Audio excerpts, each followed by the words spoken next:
of decision. Management decision. So we call the accounting system that provide that kind of information to make management decision is management accounting. Management accounting. We provide management statements to the internal user. Okay? So they can make a management decision. What else?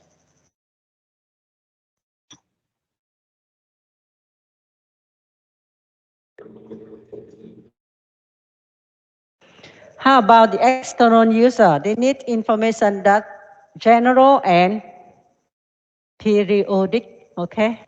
Periodic, general and periodic. And the accounting system that provide information to external user, we call what we call for the financial accounting. So accounting. And in the external user who have the direct financial benefit from the company. Oh, investor and creditors, and we call them financing providers, right? Financing providers. And so we have two accounting systems in the company: management accounting and financial accounting. To show the conflict of interest between the external user and the director who have the responsibility to provide financial statement to the other, to the external user, who shown the problem, the conflict, are auditor, independent auditor, okay? Accountant in the public have the dependent position. And they can approve the financial statement that follow the thing to prepare financial statements. And in our course, we just focus on the financial accounting. And financial accounting aim to the one who have the direct financial benefit from the company, the financing provider, right? The financial provider, what kind of information they need? They need, one is the financial position of the company.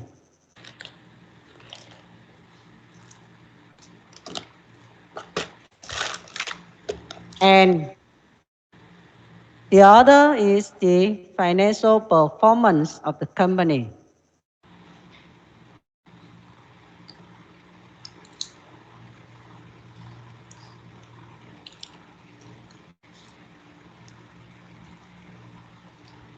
Financial position and financial performance of the company.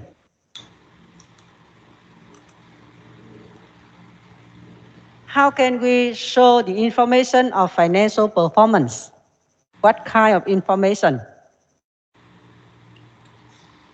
To show the financial performance of the company? This is from our example. Not from the slide, from our example. Revenue and expenses. Cost of goods sold means expenses, right? The cost of goods sold, revenue and expenses. We need to show the information about revenue,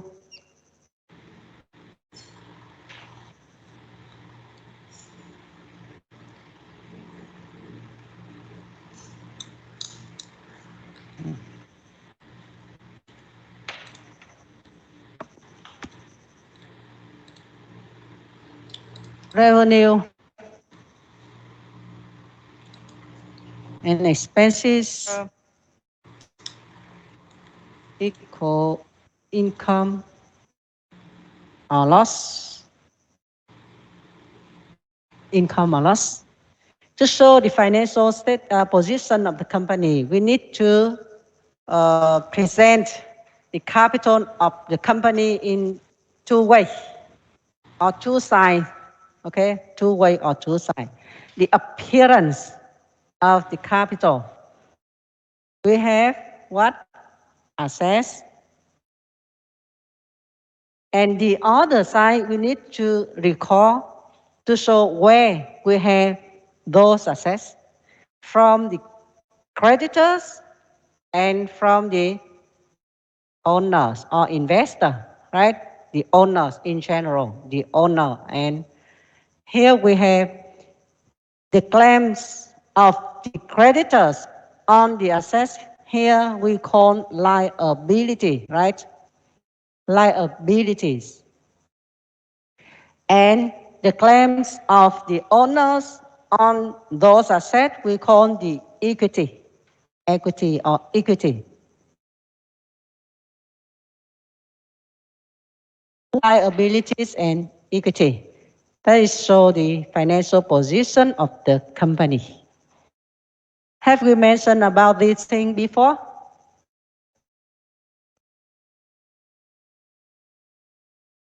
Have we mentioned about this thing before? Yes. Oh, okay.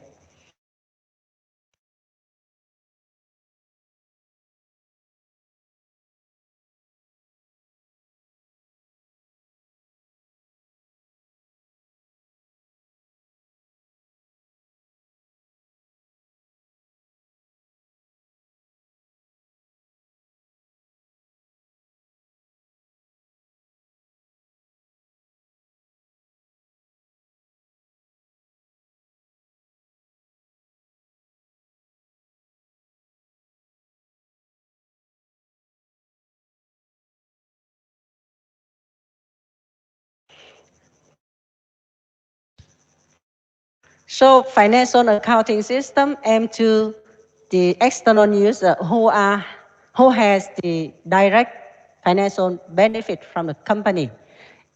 They are the creditors and the owners. And the creditor care more about financial position or financial performance of the company. The creditors. The creditors. Yes, care more about financial position of the company. And the owners or the investor care more about the financial performance of the company. Who care? Both of them. Who care more about both of them? Managers. Okay, managers. And with the financial performance, we can know more about the profitability of the company. Can show us about the profitability of the company.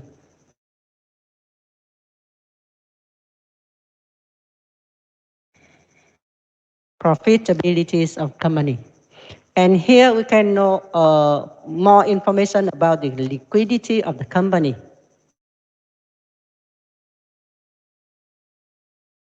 Liquidity of the company. Okay?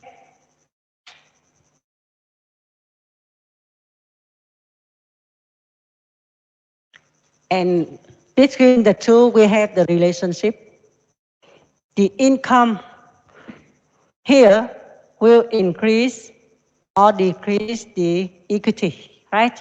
If income increase equity, but if loss, decrease the equity. Yes, we have the relationship between these two field of information.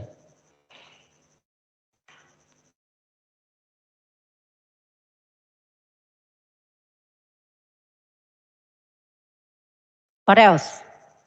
From the first class, what else?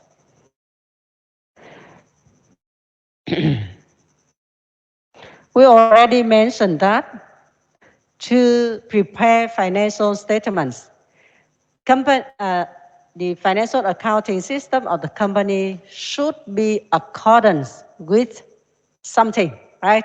With something. And the thing that we should accordance with are the thing of some accounting organization built up or set up. We have the basic one. what we call them? 3 blocks of accounting. What are they? Ethics. What else? Principle. 3 blocks of accounting. Ethics and assumptions. Assumptions. And what else? Principle. Principles. Based on 3 blocks of accounting, they built up what? Standards. Standards. Accounting standard.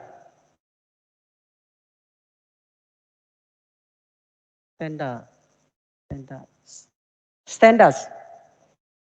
And in the world, there are 2 main bodies or organization set up those things. What are they? IASB and FASB, right? IASB, International Accounting Standard Board, and FASB, Financial Accounting Standard Board from America, right? For America, for company in America. And Vietnamese system are built up based on mostly on IASB or FASB. IASB, okay? And we call the standards that set up to prepare financial statements from IASB, we call International Accounting Report Standards, right? IFRS, International Financial Reporting Standards, right?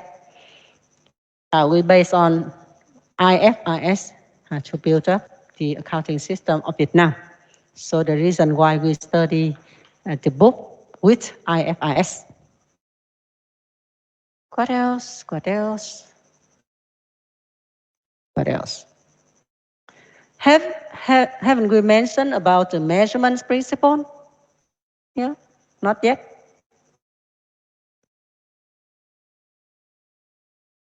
Where were we now? Where were we last time? Where were we? Where were we? Yeah. Where were we? Maybe we already mentioned about thing here, right? The conceptual framework already? Yet? Not yet? How about the ethic already? Yep. And then already mentioned about this one? Yeah. And the next one is we just based on the IASB, okay? The first one is the conceptual framework. The conceptual framework including here assumptions and principles, the conceptual framework. And more than that, we have the standards system. And here, the conceptual framework from IASB, we have 3 levels. The first one aim to the objective that provide information to the financing providers of company. Okay? The objective of financial reporting aim to the primary user who provide finance to the company. They are creditors and owners or investor to make the financing decision, right? To make the financing decision. And the second level of the conceptual framework, we have the dimension about the information. And about the information, we need to know the quality, the characteristic of the information. Accounting, the external user need what kind of information? They need the useful information, okay? useful information. How information can be useful? The information want to be useful when they have those kind of characteristic, qualitative characteristic, relevance and faithful representation. Relevance, thích hợp. Faithful representation, trung thực. Trình bày hay là phản ánh trung thực. Faithful representation. So these two main characteristic, qualitative characteristic of accounting information. To be relevant or faithful representation, there are many enhancing qualitative characteristics. For example, comparability or timeliness or understandability. Okay? And we will know more about these things by reading the text from the textbook. Okay? Faithful representation.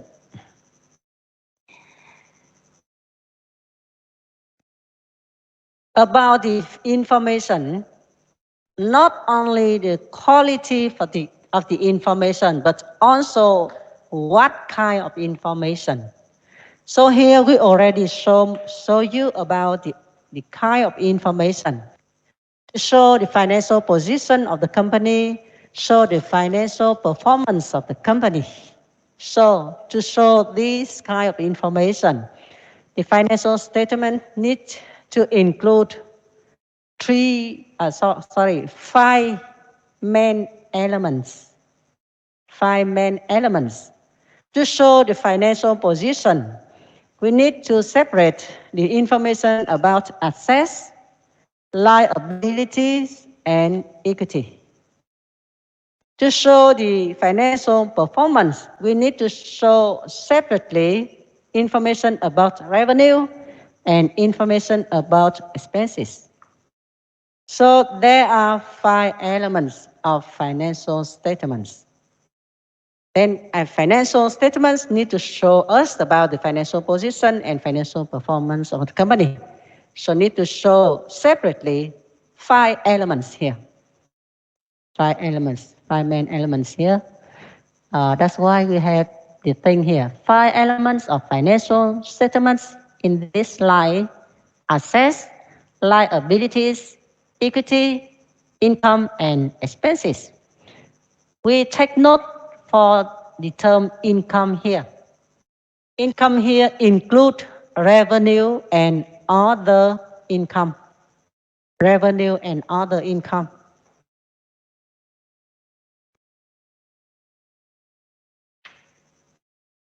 Revenue and other income.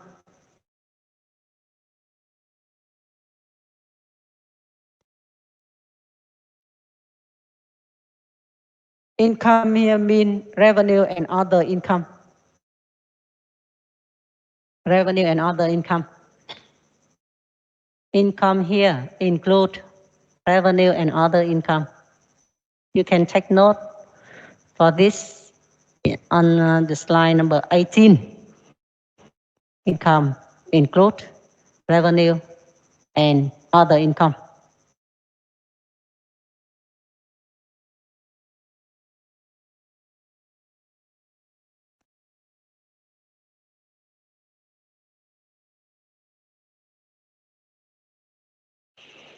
So next level, the third level of the conceptual framework.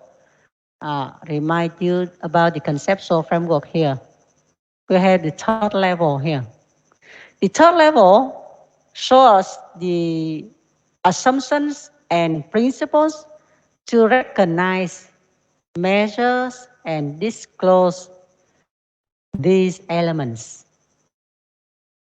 Okay, this one.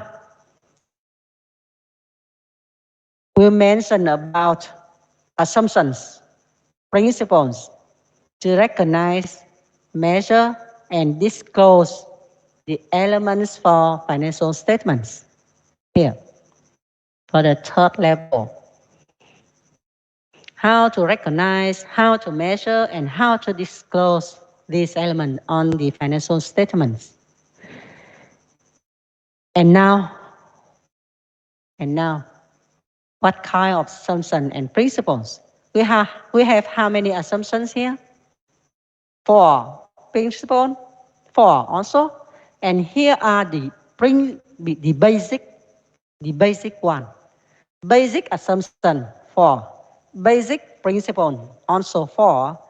But later, when we go further for financial accounting in other subjects, you will study more assumptions, more specific assumptions and principles. Okay, but now he just mentioned about the basic assumptions and basic principles. So they are not all of assumptions and principles, but the basic one. Okay, the basic one.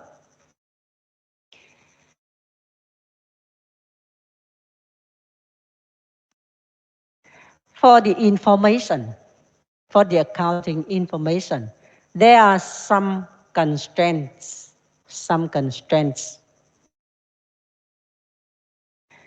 Not all kind of information relating to financial position of the company include in financial statements, because there are some kind of information they consider the benefits and the cost. Cost to produce the one information, no, one kind of information, and also consider the benefit that that information bring to the information user or the accountant. If the benefit exceed the cost to produce that kind of information, yes, accounting will produce the information. But if the cost exceed the benefit, they don't produce that kind of information. Okay, so they need to consider if the benefit exceeds, yes, they will produce the information. They will provide that kind of information. But when they provide information based on the benefit versus cost here, maybe some kind of information will missing in the financial statements. If the missing of information in the financial statements affect the user to make the decision. Maybe they make different decision, right? If the cost of benefit here influence the decision maker when they receive that kind of information, if it is fact, accounting should provide the information. If not, they will make the different decision. So that is the constraint of materiality. Materiality in Vietnamese trọng yếu. Trọng yếu, trọng yếu. You know the term trọng yếu? Trọng yếu. Trọng yếu, materiality. Constraint mean hạn chế. Constraints mean hạn chế. Hạn chế của thông tin kế toán. Không phải tất cả thông tin nó đều trong cái financial statement hết, mà nó có thể không có khi nó cân nhắc benefit and cost. Nó không include in financial statements. Nên có hạn chế, có hạn chế. Cho nên đừng có kỳ vọng thông tin là ở trên financial statements là bao gồm hết tất cả cái gọi là cái business transaction of the company. Maybe some missing. Some is missing. So if some information is missing, we need to consider the materiality. If it affects the way the information used to make the decision, that's the materiality.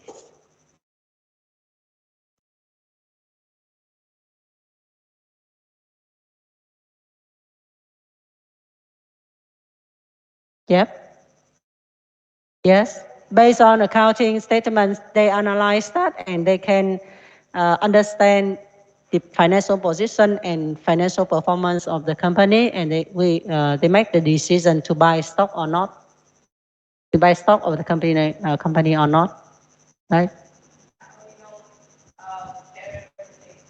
The materialities, yes, the information user need to consider about the materialities, and the information user cannot have no skill to assess that. But who has the skill to assess that? The auditor, right? The auditors. The auditors will assess the way financial accounting system prepare financial statements of the company, and they approve that yes, the financial statement of the company are prepared accordance with something. Yeah.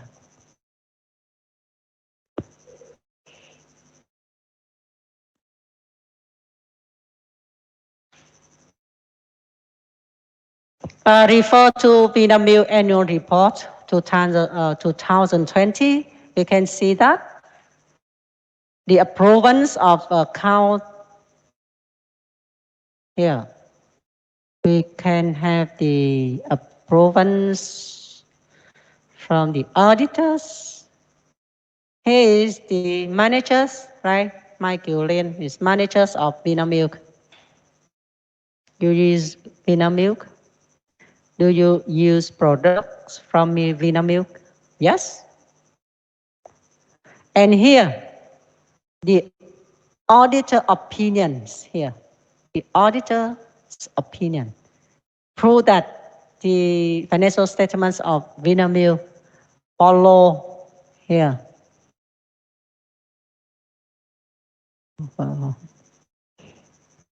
Accordance with Vietnamese accounting status, for example, and relevance, that useful, that relevant means useful.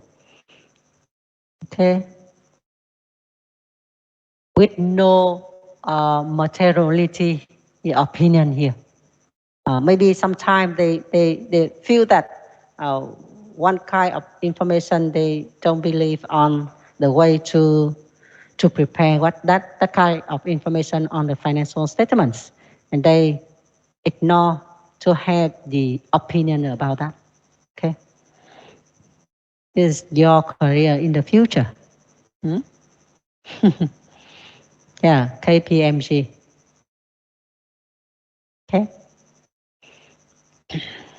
So here is the constraint of accounting information, materialities and fit versus benefit versus cost.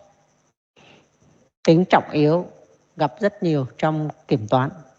Cái tính trọng yếu này, các em mà học kiểm toán là gặp rất nhiều nhé. Materialities, tính trọng yếu đó. For example, information about your teachers, the age of your teacher, for example. Now I'm 58 years old, for example. But someone give the wrong information about me that 85 years old. Is that materialities or not? I'm only 58 years old, right? 58 years old. But someone convert the number and say that you are 85 years old. Is that the error is materials or not? Materialities or not? Yes, materialities. But this is not my age. This is the income from 1 billion revenue. For include in 1 billion income, for example, there are the arrow here for the 100 or only 58 and 85, for example. Not much, not much, so not materialities. Yes, that's error is not much materialities, right?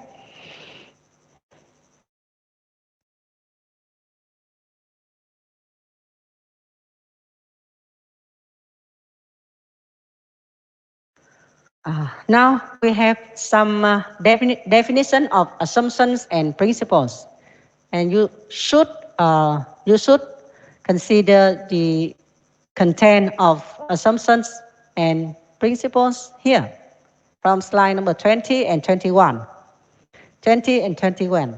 Some definition of assumption and principles here, right? Here. And we move to this slide. Move to this slide.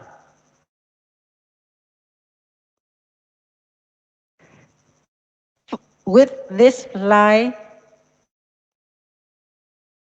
we want to explain more about what assumption, about which assumption.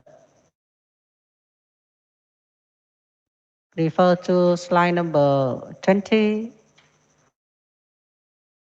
Economic entity, right? Economic entity.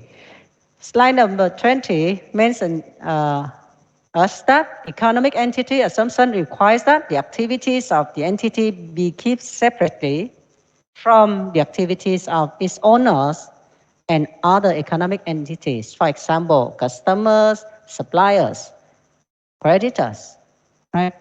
Separately. Separately, okay, from the others. And there are many kind of organization, and here we have many kind of organization, for profit and not profit. With the for profit organization, we have three main operating activities: service business, merchandising business, and manufacturing business.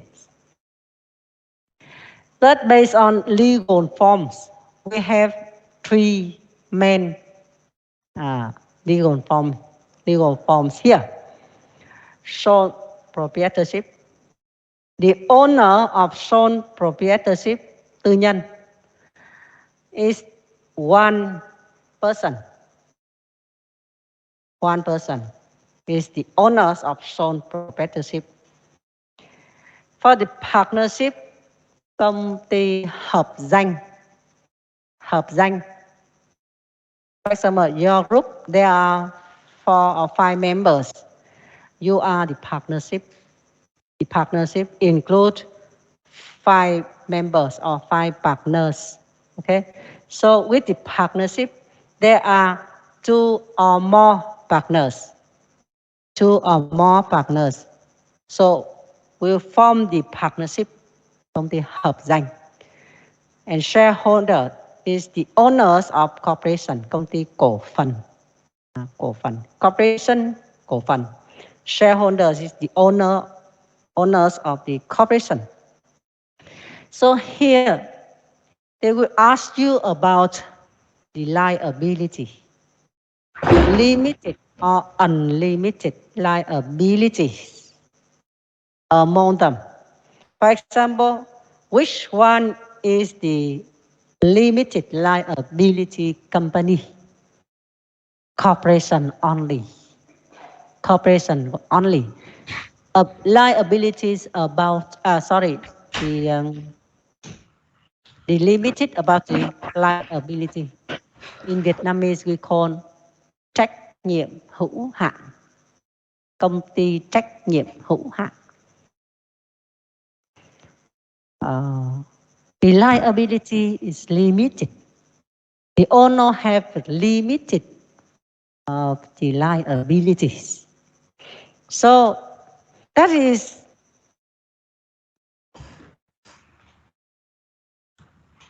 Back to the assumptions. Economic entity assumption saying that the activities of the entity be kept separately from its owners. So why we mention about the liability of the owners are limited here? When the economic entity have business, normal business, have normal business, can we add more the property from the owners into the assets of the company? Can we? No. No. Because it's separately, right? We just recall about the thing that belong to the company, not the owners, not their personal property, right? Not their personal property.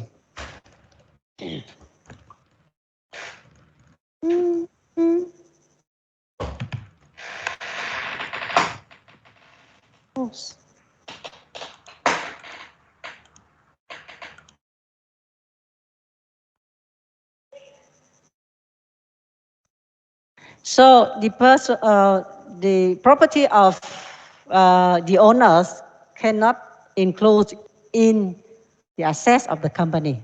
No. But when they cannot meet the going concern, means that when the company can do the business continuously in the future, we consider about the economic entities here. But if not, for example, they go bankrupt, they go bankruptcy. For example, this company has the assets, total assets, about $100,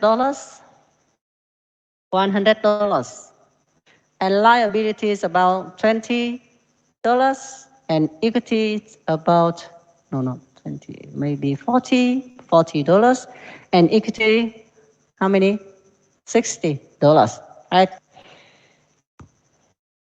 Based on the going concern, the company run the business normally.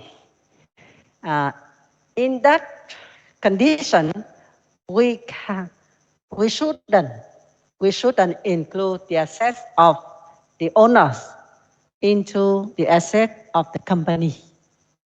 Okay? But when this company go bankruptcy, they cannot meet the going concern. Okay? Maybe need to stop the business now and sold out all of their assets. All of their assets. And in that condition, can we collect money when we sold all of our assets for cash? Can we collect 100 or less than that? Often less than that, right? Often less than that. For example, if we sell all the assets of the company and receive only $50, the first thing here, we need to pay the liabilities, right? For $40. And the remain belong to the equity. So equity only $10, right? In that way. For example, assets sold all the assets here for only $50. And here the liability belong to the creditors is $40 to pay the liabilities here for $40, and the remain only $10 belong to the owners, right? Belong to the owners. If we sell all the assets and receive only $35, can be, right? It can be only $35. So all of $35 here to pay the liabilities, to pay the creditors, and not enough. Okay, still have $5 remains unpaid. Okay, who take the risk of $5 here? The creditors or the owners take the risk of $5 here. That is depends on the legal form of the company. Okay, if this company is the limited liabilities company, the creditors take the risk. Okay. Okay, it depends on the legal form of the company.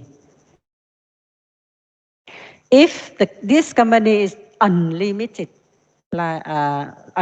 liabilities, mean partnership, sole proprietorship, the owners has the liability, had the responsibility to pay $5 by their own money. Okay, by their own money. So that is the unlimited liability. Okay. Get that? How about that? Can you get that? Yep. Okay. So here we need to understand about limited liabilities and unlimited liabilities here of the company.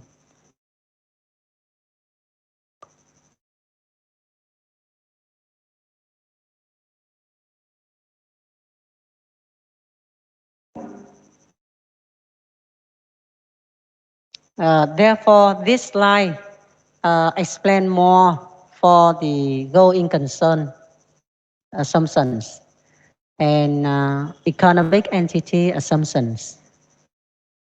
Okay. And when we mention about the economic entity assumptions, we need to distinguish the owners of sole proprietorship, partnership, and corporations, and and identify which one is the limited liabilities companies. Is there any question from now? Next one. How about this one? This one for time period assumptions, right? Time period assumption. What is about time period assumption? They mentioned that time period assumption in slide 20 presumes that the life of company can be divided into time periods, okay, such as months, 3 months, 6 months, or years, okay. And here we have the time period when we divide the time period or life of business of the company into time periods. So each time period here we call accounting period. And in each accounting period, we need to prepare financial statements. So in other way, when someone asks us about accounting period, we just know that accounting period is the time period that company need to prepare financial statements. One accounting period can be 1 month, 3 months, 6 months, or 12 months. With the period of 12 months, we call it the fiscal year. Fiscal year.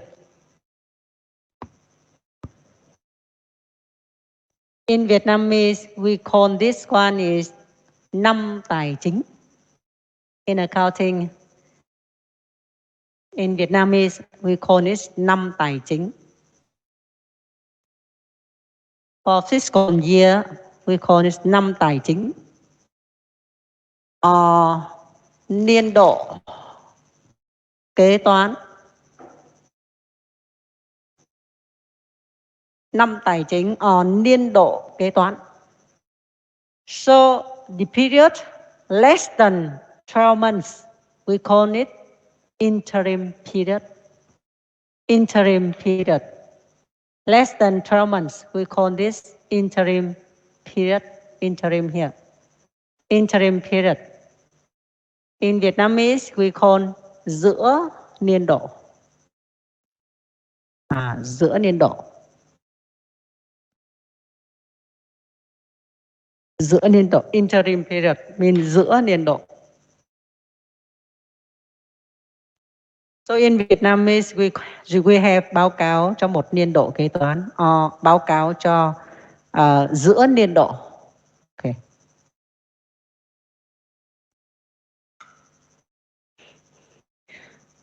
A fiscal year can be determined by calendar year, include 12 months. Okay, but can be determined by business cycle, and they choose the lowest season, the point of time, that lowest season, to beginning and ending a fiscal year.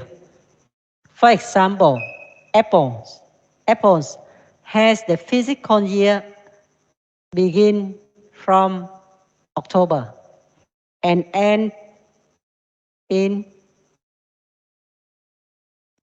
which month? September. From October to September, 12 months for the fiscal year of Apple. Okay, not by calendar year, but for the business cycle of Apple. And the problem of time period assumption is these two problems. The first one is about the transaction. Transaction can be relating to more than one period, 2, 3, or 4, right? Can be relating to more than one period. For example, this transaction occur in this period only about 30%. And then the next period is finished the other 70% and finish this activity. So how can we record revenue and expenses for this kind of transactions? The rule is we need to record in the period that revenue or expenses occur. Xảy ra. Incur or occur, incurred. Okay. So for example, this period, only 30%. We include this 30% into this period, and the other 70% we include in the next period. Okay, this is one problem. The other problem is there are some long-term assets last are used from period to period. For example, long-term assets are used for years. For example, this projector we use for years. This year we buy this projector for 50 million, for example, and we use for 10 years. So the accounting need to allocate the cost of this projector into 2 years, not only this year, right? Not only this year, but into 2 years. So we need to consider about the cost of long-term assets in this period, how much. For example, for this projector, used for 10 years, so 1 year, 5 million, right? 5 million for each year in 10 years, okay? 5 million for each year in 10 years. because the cost of the projector here is 50 millions, right? 50 millions. So each year we need to allocate its cost in each year for 5 millions. Remember that?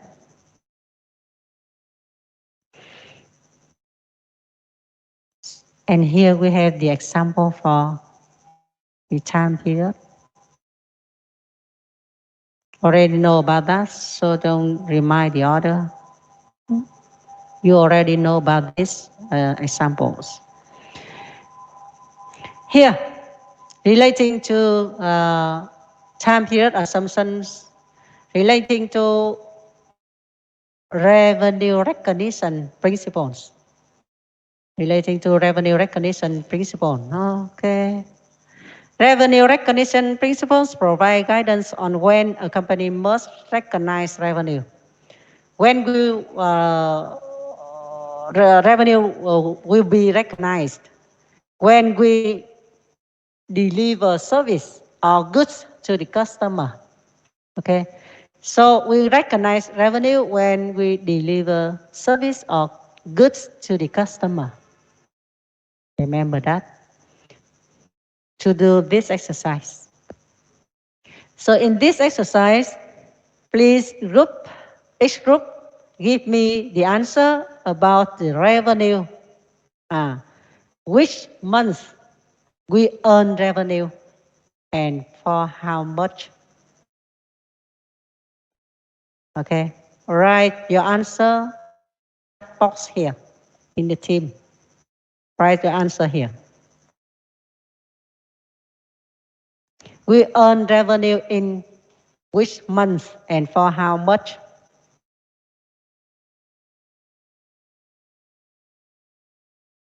Revenue only. You have about 5 minutes to do this exercise. My question is only about revenues. Okay? And we earn revenues in which month and for how much?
Please write on your answer on the chat box here.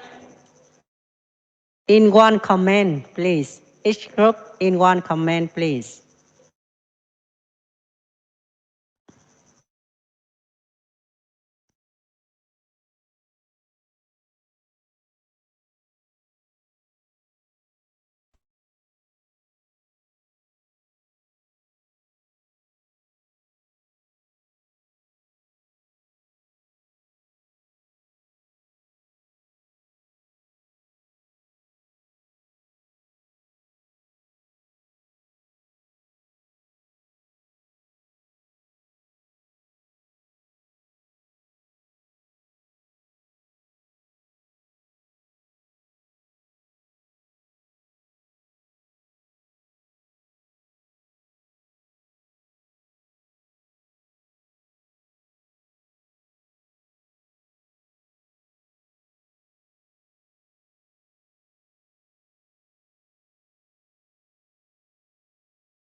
Please write your group number here for the answer.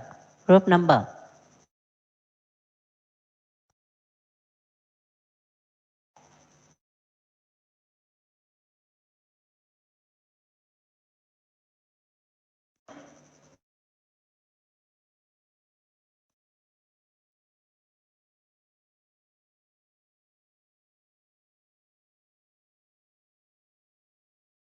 Group 1.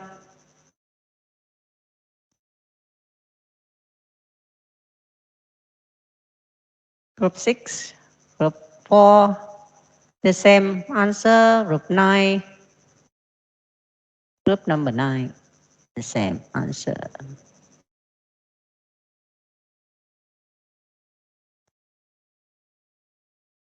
Group 2 also the same answer.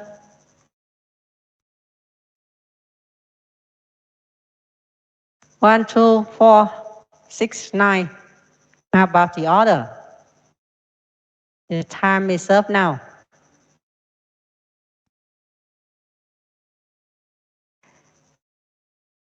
So now stop here.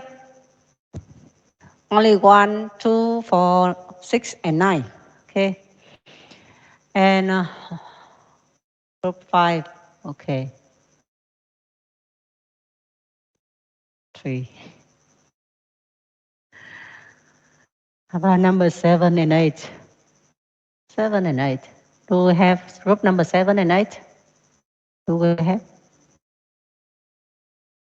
Maybe because we have group number 9. The same.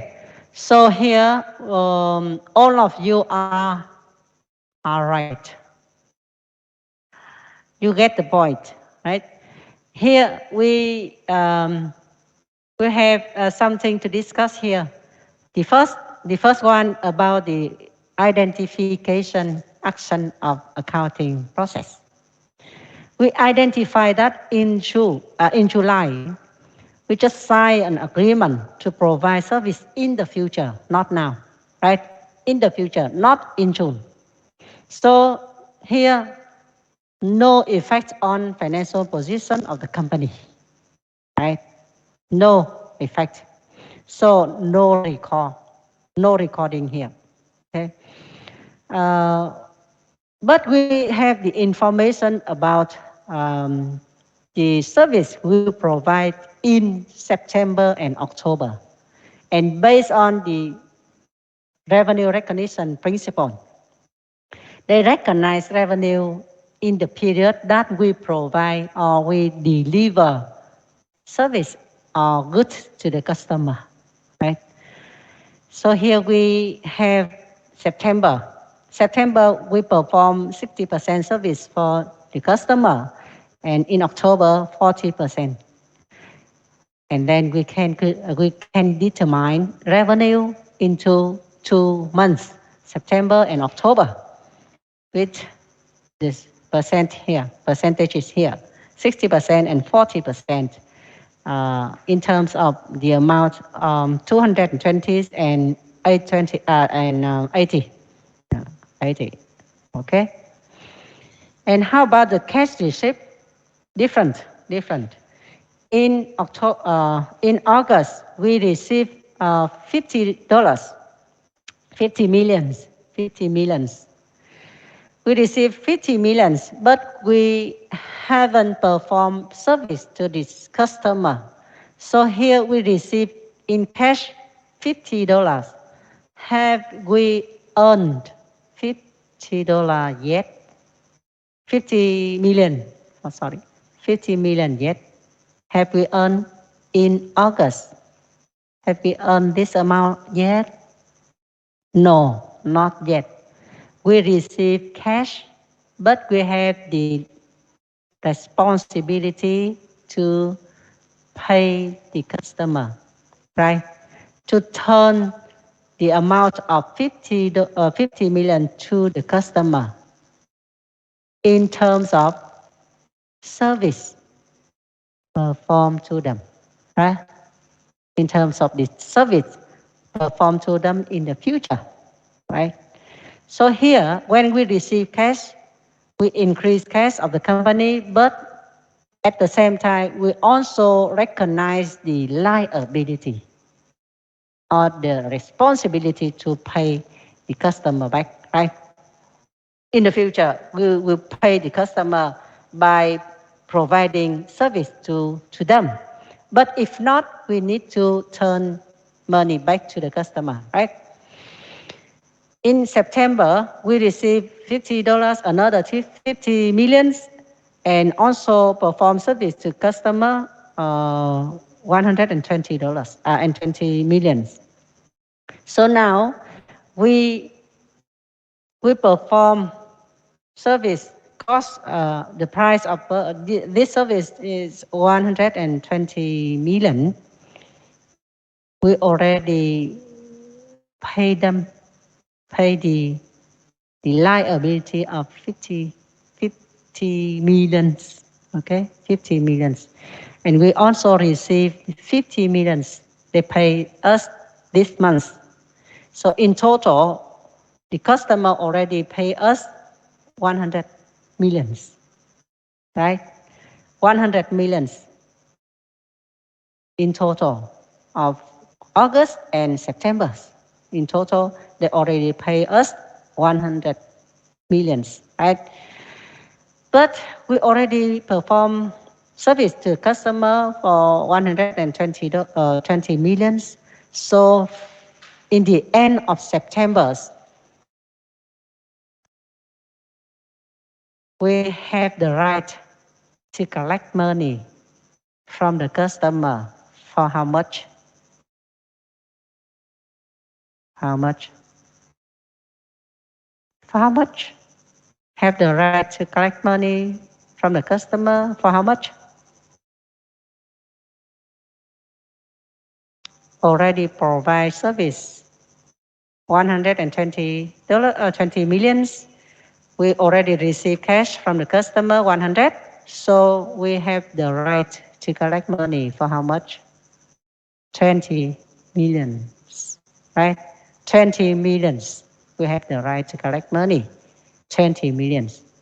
This right we call receivable. After September, we have the right to receive $20 million, and we call that is receivable, right? We receivable. In October, perform another service for 80 millions. 80 millions. So we have the right to collect money from the customer now after October for 100 millions, right? For 100 millions. And in November, we collect 50 millions and still have the right to collect money for 50 millions in the future. December maybe, okay? And now we know two flows, flow of cash and flow of revenues differently, right? We need to distinguish revenues from cash receipts. From cash receipts. Next one. Next one. This slide is relating to also time period assumptions and revenue recognition principles. Revenue recognition principle. And also expenses recognition principle. Expenses recognition principles here, we also call matching principle. Matching principle. Matching with what? Matching with what is matching? What are matching? The matchings of revenue and expenses in one period. Matching of revenue and expenses in one period. Need to match. Need to be matched. And now we have this slide. And first of all, we need to know the rule or the principles to assign revenue and expenses. Revenue we assign revenue to the accounting period in which the goods are sold or services are rendered. That means delivered. Services are performed or delivered. They use the term rendered. And we assign expenses to the accounting period in which they are used to produce income or to generate revenue. Okay? Back to the expenses recognition here. We record expenses incurred to generate the revenue of that period. With that, now back to our example here. We have one item with the cost of $10 per unit and sale price of $20 per unit. In the first period, we purchased 100 units and sold 90 units. What is the revenue and expenses of the first period? For the revenue, we consider assign revenue to accounting period in which the goods are sold or serviced. So in the first period, we sold how many units? 90, right? With the price of 20, right? The price of 20 per unit. So we earn the revenue of which amount? 1,800. Okay, 1,800. How about the expenses of the first period? Please, each group give me the answer for the expenses of the first period. Give me the answer in the chat box here.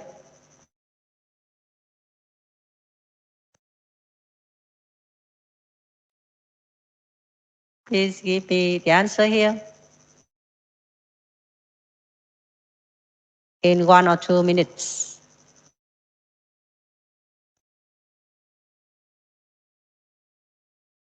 How about the expenses of the first period based on the rules they already mentioned here, and also expenses recognition principles? Group 10. Next, the other groups, please. 1 minute left. 1 more minute for you to have the answer.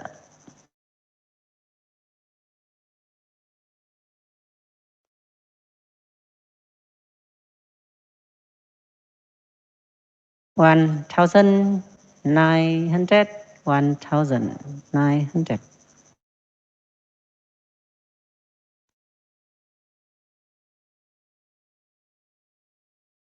$1,000.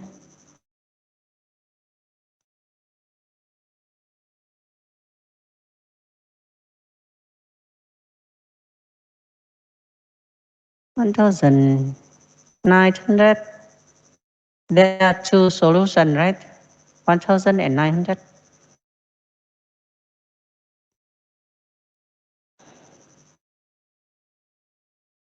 $1,900.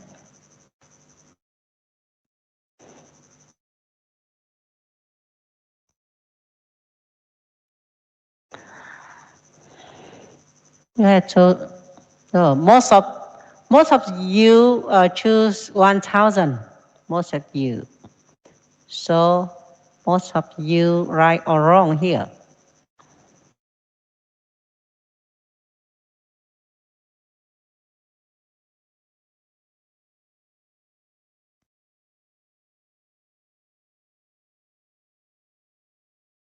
Group number 2 change your idea already from 1,000 to 900. So which one is meet? Which one is which one meet the matching rule? Which one? 1,000 or 900? So you stop giving the answer now. back to our slide here. And we have two solutions from groups. One is the 1000 and the other is 900. And I consider both of method here. The first one, when we recognize revenue and expenses, we base on cash basic accounting. Okay, cash basic accounting system. Based on cash basic accounting, we determine revenue by the total cash receipts, and expenses by total cash payments. This is the cash basic accounting. We can apply cash basic accounting in the case that we already mentioned here. When we don't have this problem, if we don't have this problem, that means transactions have effect more than one period and don't have long-term assets used forever for years, for example. If we don't have this problem, we can apply cash basic accounting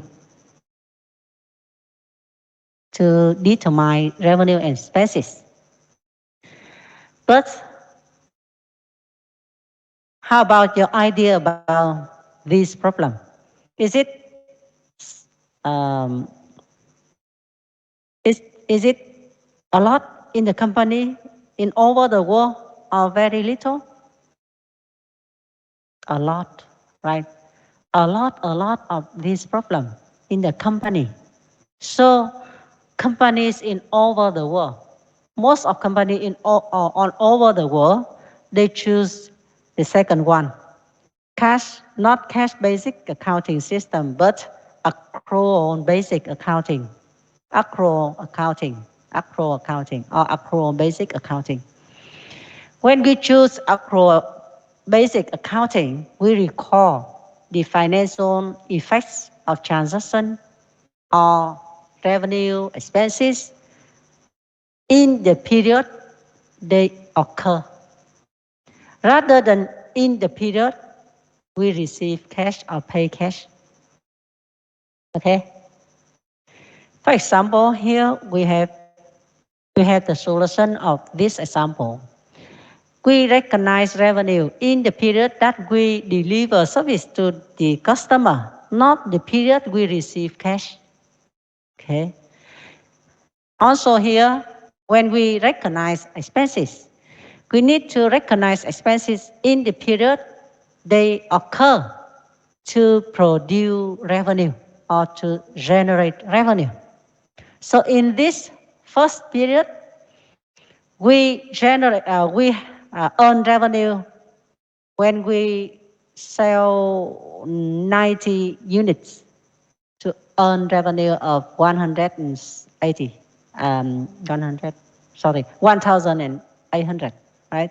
1,800. So to produce 1,800, we lose something. We use up something. And we use only 90 units, not 100 units, right? We sold only 90 units, not 100 units. So we use up or we lose only 90 units, and they are become expenses. Okay, it becomes expenses to make the matching, to match with the revenue of this period. We recognize expenses of this period only for 90 units with the cost of 10, at the cost of 10, right? So there are two ways to recognize revenue and expenses. For A, we follow cash basic accounting, right? Cash basic accounting for A. If we choose the result of 8, we base on cash basic accounting. For accrual accounting, we choose solution B. Solution B, not A. We can meet the matching rule. And solution B, expenses and revenues is more matching than the others, right? Than the others. And so now we have the solution B here. We choose the solution B here according to matching rule or matching principles. Or we also call expenses recognition principle. Expenses recognition principle. Or other way we call matching principles. Okay, so now in order to distinguish between two systems, cash basic accounting and accrual accounting, we have one exercise from the textbook.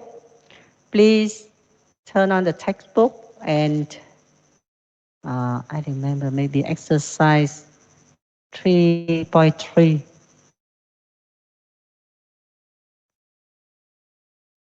3.3.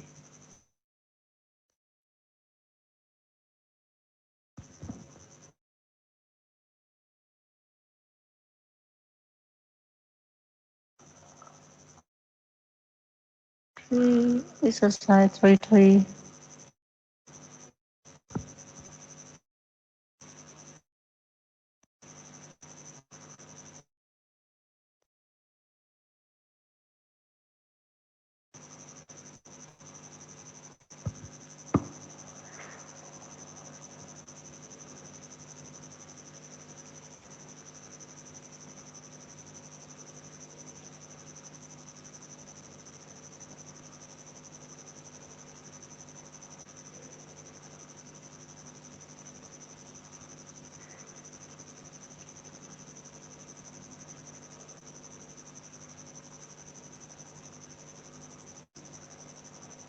Here,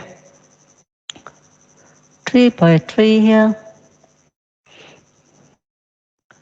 page number 141. 141, page number 141 here. Yeah, here with this exercise we distinguish between the two cash basic and accrual basic accounting system. And here's the exercise, and we need to calculate the net income of cash basic and accrual basic accounting system. Hmm?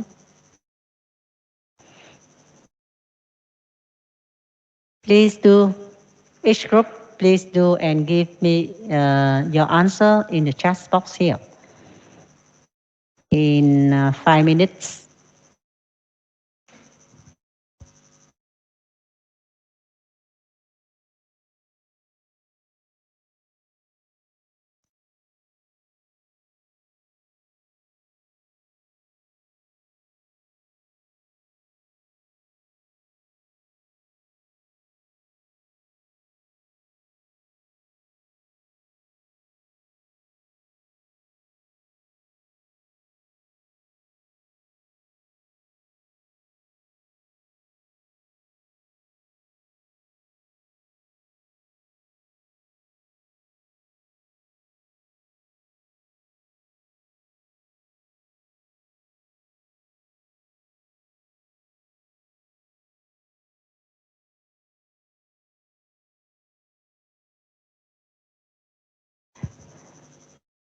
Give me the amount of two basic accounting, cash basic and accrual basic accounting for net income. Give me only two number, okay? Two amount.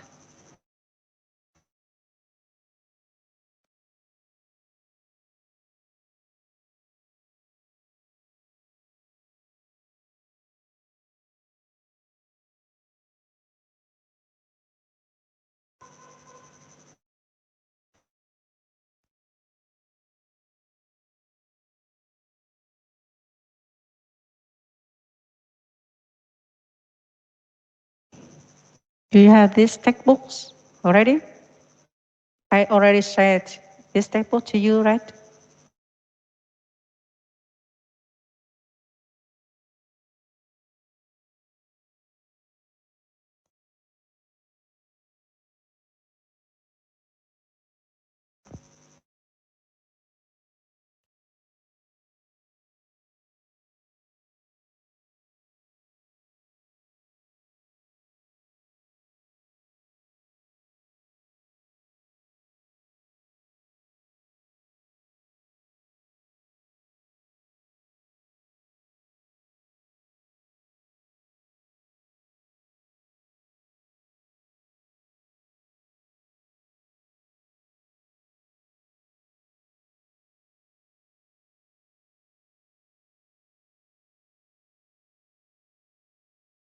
Haven't got any answer from the online class already? Not yet. Each group, give me the answer here.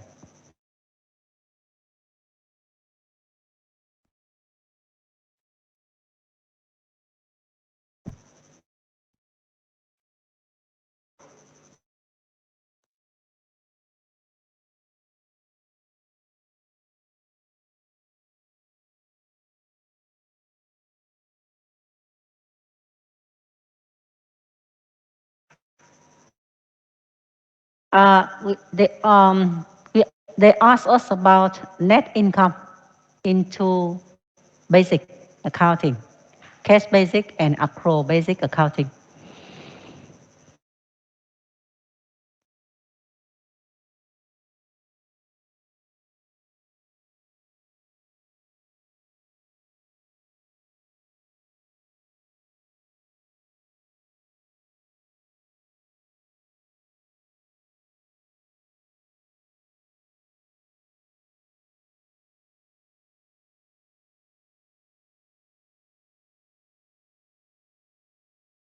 How about the other groups?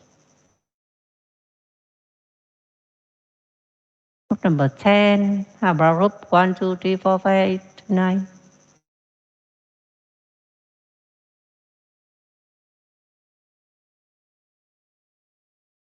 Please, quickly. Hurry up.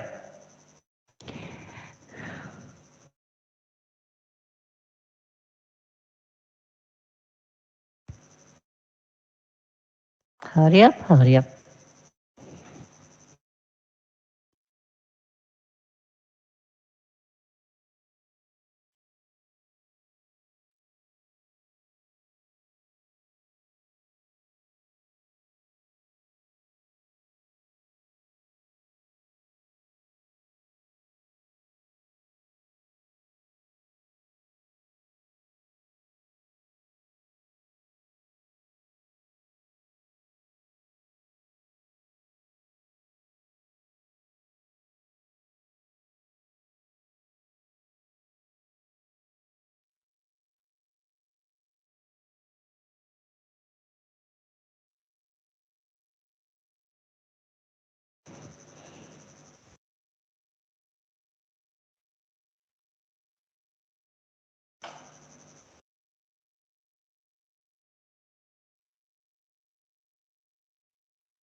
Time is up. So finish to give the answer now. Back to the exercise here. When we calculate revenue and expenses based on cash basic account, we just based on the cash receipt and cash payment, right? Cash receipt and cash payment. In this exercise, we collect 1,112 112,000, sorry, 112,000. 112,000. And that is the revenue, right? And expenses is the cash payment for 72,000, right? So the difference is which amount? 30,000? The difference is which amount? 40,000, right? The difference is 40,000, not 30,000, right? 40,000. So here we need to calculate. Example, I have this one.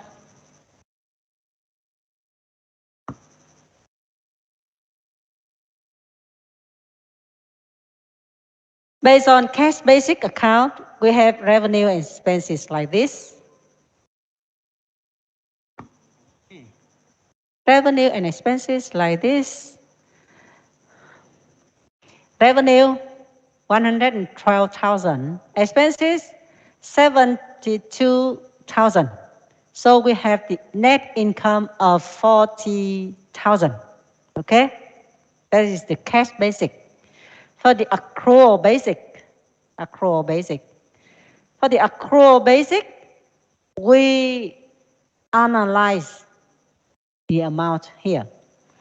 In 112,000, we received in 2017. Of the amount here, there are 30,000 was from revenue accrued from service performed in 2016. So in 2016, we already performed service to the customer and receive money later, right? So in 2016, we already recognized revenue of 30,000, right? In 2017, we just collect money. So is it the revenue of 2017? Here, 30,000 relating to the revenue of what year? 2016 or 2017? 16 or 17? 16, right? Relating to the revenue already recognized in 2016. In 2017, we just collect money, right?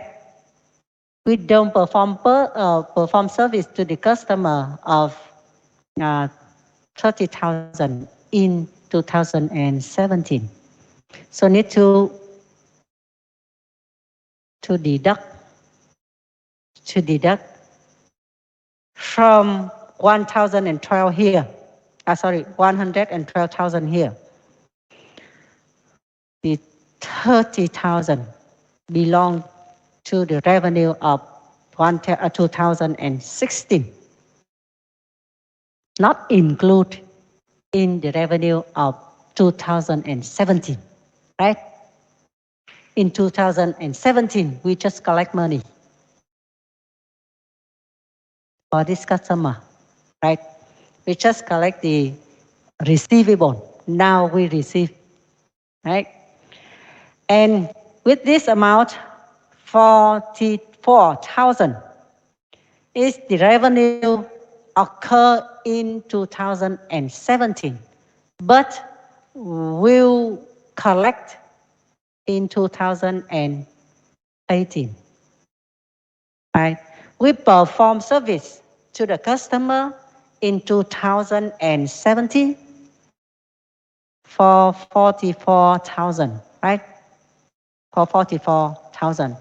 But we collect money later in 2018. So this one should be included in the revenue or recognized in 2017. Agree with that? Do you agree with that?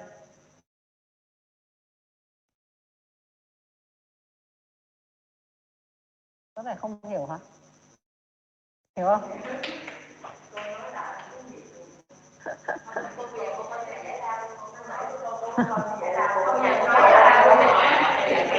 Thôi coi như giải lao giải thích bằng tiếng Việt thôi. Ví dụ như này nè, khi mà mình phải stop here.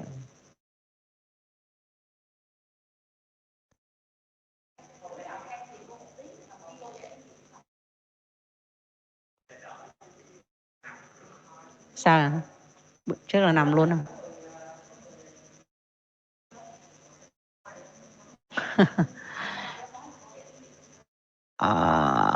Không có nói đó, tại vì cái hệ thống nó sẽ ghi nhận. Rồi bây giờ các em nghỉ giải lao một chút ha. Nghỉ giải lao một chút, cô giải thích. Quốc Khánh hỏi gì Quốc Khánh?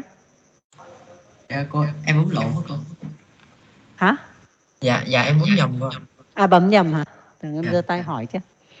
Như thế này, cái bài tập này để chúng ta phân biệt giữa kế toán trên cơ sở tiền và kế toán trên cơ sở dồn tích. Cái này các em nào muốn nghe không nghe thôi nhá, bởi vì đây là đang giờ giải lao, cô giải thích các bạn mà cảm thấy là chưa hiểu bài. Cho nên cô giải thích lại bằng tiếng Việt trong cái thời gian là nghỉ giải lao. Được phép nói tiếng Việt. Thì cái bài này người ta cho mình cái ví dụ để mình phân biệt hai cái cách hạch toán dựa trên cơ sở tiền cash basic và dựa trên cơ sở dồn tích accrual accounting. Thì nếu mà dựa trên cơ sở tiền thì doanh thu sẽ được ghi nhận là tiền thu trong kỳ, còn chi phí sẽ là tiền chi trong kỳ. Tiền thu là doanh thu mà tiền chi là chi phí, đúng chưa? Thì nếu dựa trên cơ sở tiền, chúng ta sẽ tính toán ra được cái net income trong cái bài tập này là lấy doanh thu là tổng tiền thu 112.000 với chi phí là tổng tiền chi là 72.000, đồng ý không? Ra được net income là 40.000. Chỗ này có gì thắc mắc không? Không, đúng không? Còn cái accrual accounting thì người ta sẽ ghi nhận doanh thu khi mà chúng ta cung cấp dịch vụ sản phẩm hàng hóa cho khách hàng, không kể là tiền đã thu hay chưa. Đúng rồi. Cũng giống như cái ví dụ của chúng ta cung cấp dịch vụ cái là chúng ta ghi nhận doanh thu trong cái tháng 9 là 120 triệu đó, không kể là tiền đã thu hay chưa, đúng chưa? Doanh thu được ghi nhận ở cái kỳ mà mình perform service, đúng không? Mình thực hiện dịch vụ cho khách hàng, hoặc là mình cung cấp hàng hóa cho khách hàng, bán hàng hóa cho khách hàng ở cái kỳ đó, không kể là tiền đã thu hay chưa, đúng chưa nào? Vậy thì cái hàng với cái giá trị là, ví dụ như ở cái kỳ tháng 9 là chúng ta, trong cái ví dụ trước chúng ta có là đã cung cấp cho họ được 60% giá trị hợp đồng là 120 triệu. Thì ta ghi nhận đó là doanh thu của tháng 9. Cho dù chúng ta mới chỉ thu tiền được là 100 triệu thôi, đúng không? Tháng 8, tháng 9 cộng lại là 100 triệu. Đó, nhưng ta vẫn ghi nhận trong tháng 9 là 120 triệu. Còn tháng 8 thì cho dù đã thu tiền 50 triệu nhưng không có ghi nhận doanh thu đồng nào hết. Vì đâu đã thực hiện dịch vụ đâu. Đúng không ạ? Rồi. Thế thì trên cơ sở đó gọi là dồn tích đó, accrual accounting đó. Thì người ta mới nói rằng này, trong cái số 112.000 mà mình thu được tiền collect tức là mình đã thu được bằng tiền trong năm 2017 thì có 30.000 là mình thu cái nợ của năm 2016. Cái nợ phải thu từ năm 2016. Tức là năm 2016 mình thực hiện dịch vụ cho người ta trị giá là 30.000 nhưng mình chưa thu tiền, đúng không? Đến năm 2017 mình mới thu cái 30.000 này. Vậy thì 30.000 này có được ghi nhận là doanh thu của năm 2017 không? Không.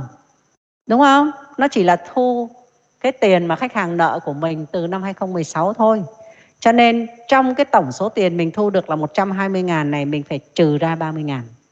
Đúng không? Đấy là tiền thu mà không liên quan đến doanh thu của năm 2017. Đúng chưa nào? Mặt khác có một cái số là chúng ta đã thực hiện dịch vụ cho khách hàng là 44.000. Và những khách hàng này chúng ta cũng lại chưa thu tiền. Thực hiện trong năm 2017 thì phải được ghi nhận vào doanh thu của 2017, đúng chưa nào? Nhưng mà trong 2017 chúng ta chưa thu, sang 2018 mình mới thu. Vậy thì doanh thu của 2017 nó có bao gồm cái 44.000 này không? Có bao gồm không? Có, bởi vì mình thực hiện dịch vụ cho khách hàng trong năm 2017, 44.000 này. Chỉ có điều là mình chưa thu tiền của người ta thôi. Đúng không ạ? Trong 2017 thôi. Sang 2018 mình mới thu. Như vậy cái 44.000 này phải được cộng vào khi tính doanh thu. Đồng ý chưa? Vậy thì cái cách tính ở đây sẽ là lấy 112.000 trừ đi 30.000 là cái phần tiền thu của năm trước. Nhưng phải cộng vào 44.000 là cái phần dịch vụ đã thực hiện ở năm nay mà sau đó mình mới thu tiền. Đồng ý chưa nào? Còn gì thắc mắc nữa không? Hết rồi ha? Tiền chi. Thì từ đó suy luận tương tự như vậy cho tiền chi. Cô. Suy luận tương tự như vậy cho tiền chi nhá. Tiền chi này, nếu là tiền chi ha, thì giờ mình nói này, trong cái 72.000 mình chi ra của năm 2017 thì người ta nói là trong cái số 72.000 này thì có 27.000 là mình chi trả cho cái nợ về cái dịch vụ nhà cung cấp đã cung cấp cho mình từ năm trước. Tức là năm trước, ví dụ mình thuê nhà của người ta mà mình chưa trả tiền cho người ta, thì khi mình dùng cái nhà thuê đó thì cái tiền thuê đó nó phải được tính vào chi phí của năm trước, nhưng mình lại chưa trả tiền. Đến năm 2017 mình mới trả tiền. Đúng không ạ? Như vậy trong cái 72.000 mà mình chi tiền ra trong năm 2017 thì tính là expenses á, thì có 27.000 mình phải loại ra.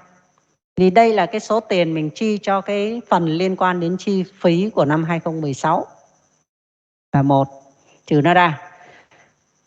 Rồi ngoài ra nó còn có 37.000 là cái tiền thuê mình đã sử dụng trong cái năm 2017 này, nhưng mình lại chưa trả cho người ta.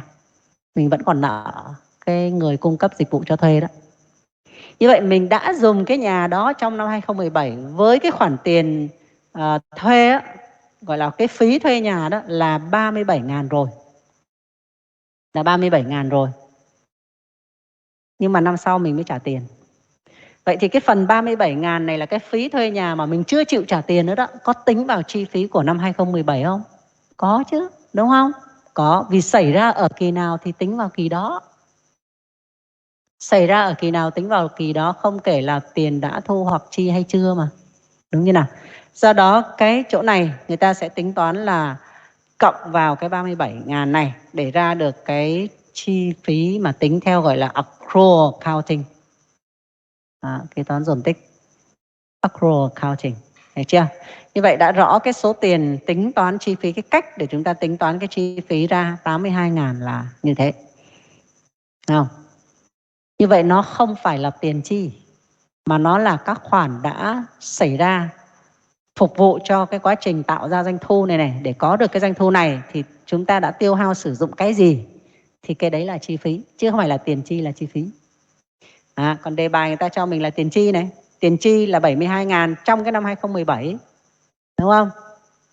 Trong năm 2017 cho các dịch vụ gì đó.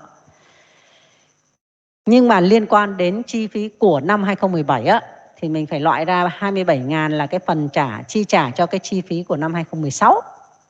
Và cộng vào cái 37.000 là phần chi phí đã phát sinh ở 2017 nhưng chưa trả tiền. Đó, thì đấy là cái phần expenses.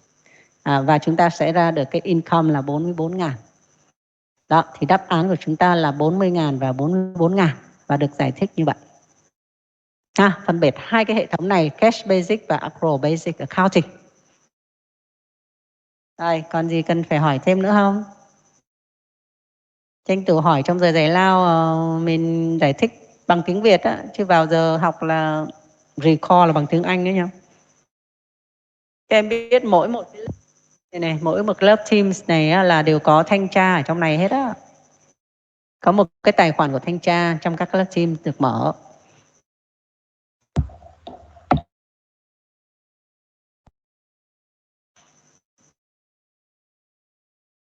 Rồi, còn thời gian còn lại chúng ta nghỉ đi, nghỉ giải lao cho tới mấy giờ ta? Hồi nãy là bao nhiêu? So, for objective number 3, we mentioned about basic accounting equation. For the basic accounting equation, we already mentioned about that when we mentioned about financial position of the company, right? And to show the financial position of the company, we have three main elements. Assets, liabilities, and equity. And here are the definition of three main elements of the accounting equation. Uh, we have two sides of the accounting equation. These two sides is the two way of classification for one thing. This is the economic resources of the company or the capital of the company, right? When we want to run a business, we need the capital. And the capital can be classified by the appearance of the capital. We call this the assets, resource a business own, right? Like cash, Teacher, receivable. you Sorry? haven't said the three yet. Oh, sorry.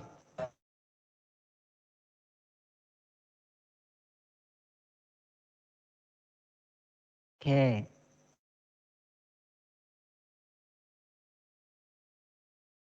What is it here?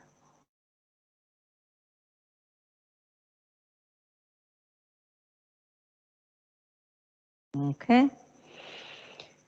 And the other side of the accounting equation is the other way to classify the resources, right? Who claims on the assets? The creditors claims on the assets. We call this component is the liabilities. And the owners claim on the assets. This component we call the equity. So the equity show the ownership of owners claims on the assets, on the total assets. This is the basic accounting equation.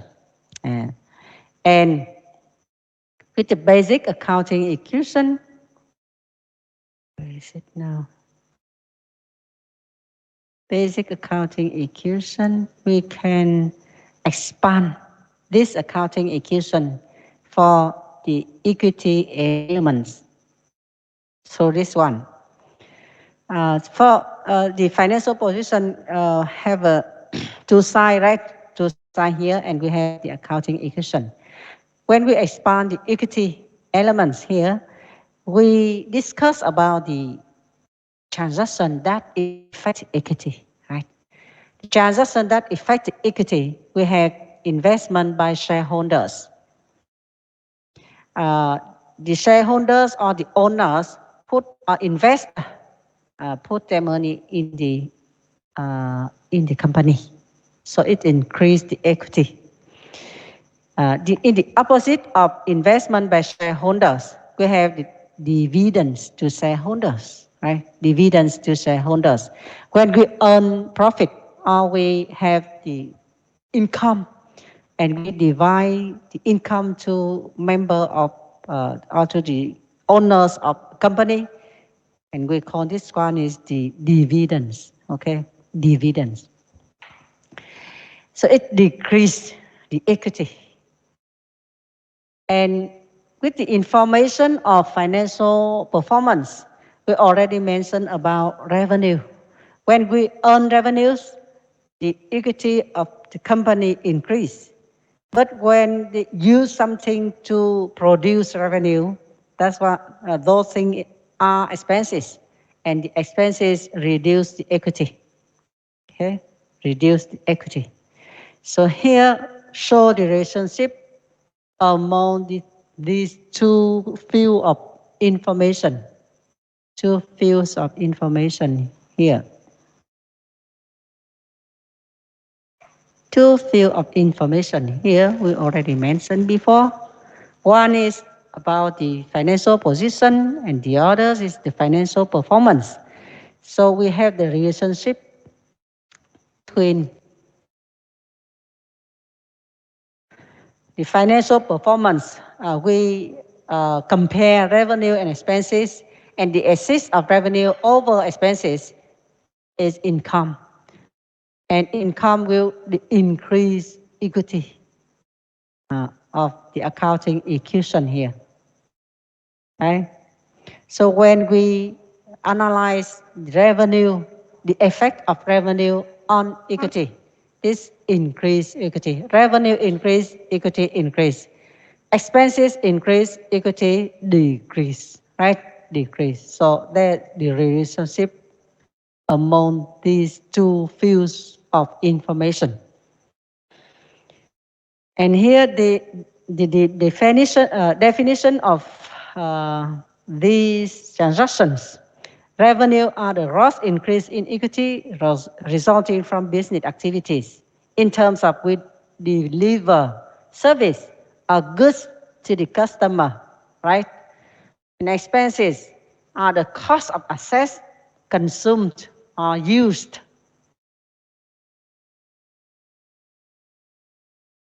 In the process of produce revenue or earning revenue. Here are some definitions of revenue, expenses, dividends, and also investment of the owners. We call the investment of the owner is share capital or holder or shareholders capital. Shareholders capital, okay, or stockholders capital. Vốn cổ đông. Vốn cổ đông.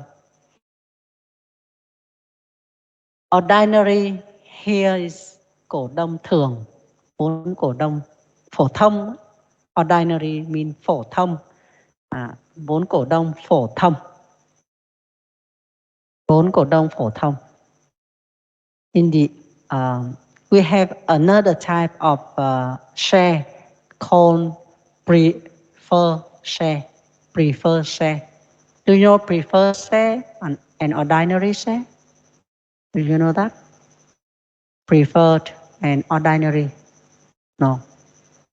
In macroeconomic or microeconomic, I think we know about the ordinary share and preferred share.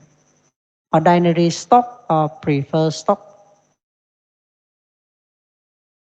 Do you know that term? No.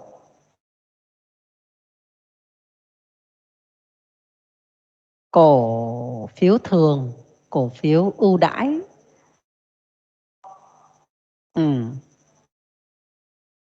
Cổ phiếu thường, ordinary, cổ phiếu thường hay là cổ phiếu phổ thông, prefer prefer share or prefer stock là cổ phiếu ưu đãi. You will learn more about that later in financial accounting subjects.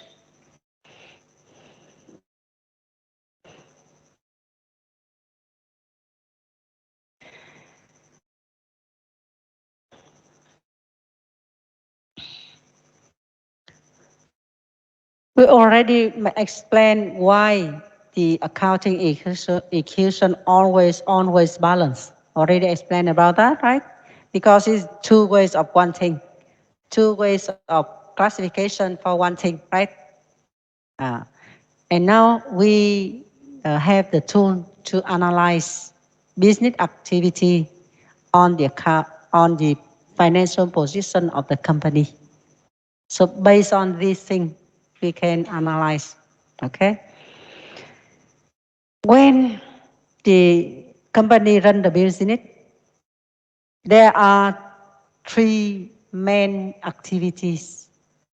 Business activity, we can divide into three main activities. The first one is the financing activities. That means the capital of the company increase by financing providers. The financing providers provide capital for the company. Okay? For example, creditors lend the company money to run the business, or the owner invest into the company, right? And that activity, we call this financing activity. Tài trợ vốn, hoạt động tài chính là tài trợ vốn bởi creditors or owners. Okay, that is financing activities. When the company have the capital already, receive capital already, they use the capital to buy long-term assets, buildings or equipment or land, something like that. And we call that activity is the investing activities.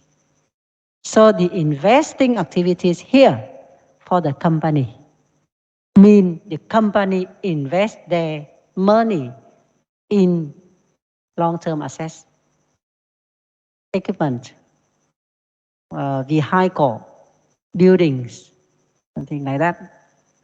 That is the investing activities. And when they run the business, they already have buildings, equipment, and they run the business. They use cash to buy goods, inventory, okay, merchandise inventory, for example, and then sold goods to the customer. Those activities are the operating activities. So we have 3 types of activities: financing activities, investing activities, and operating activities. Financing, investing, and operating activities. And here we have the operating activities through the operating cycle. For example, in trading companies, they use cash to buy merchandise inventory or goods, also goods, merchandise inventory, goods, for example, goods, goods, goods. Goods, goods, sản phẩm hàng hóa đó, goods. To buy merchandise inventory or goods, in general, we call goods.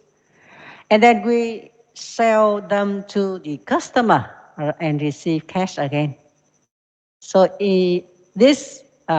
when we receive cash again, we finish the operating cycle of trading company, right? So the operating cycle of trading company begin with cash and end with cash, right? Begin and end with cash. And cash we receive, we hope that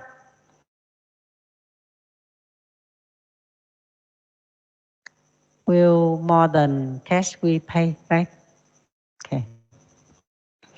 For the producing companies or manufacturing companies, we use cash to buy raw materials, nguyên vật liệu.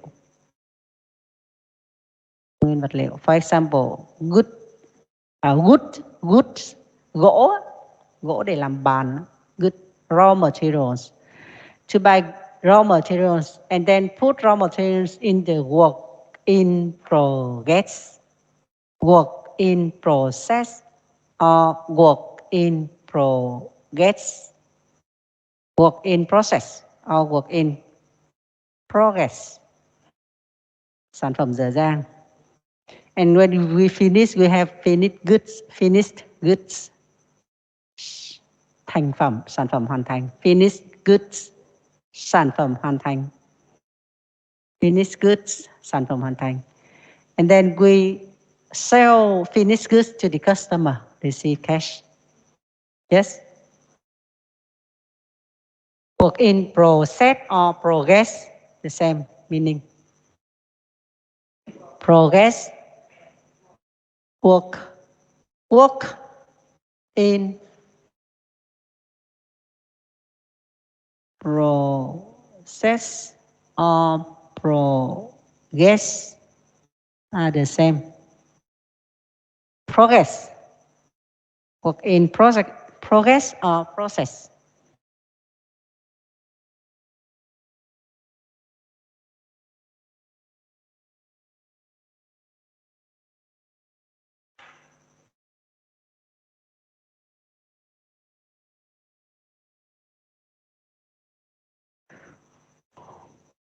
work in process or progress here. Work in process or work in progress, okay? Work in process or work in progress. And then we have finished goods and sell finished goods to the customer to receive cash again. That is finished an operating cycle of manufacturing company.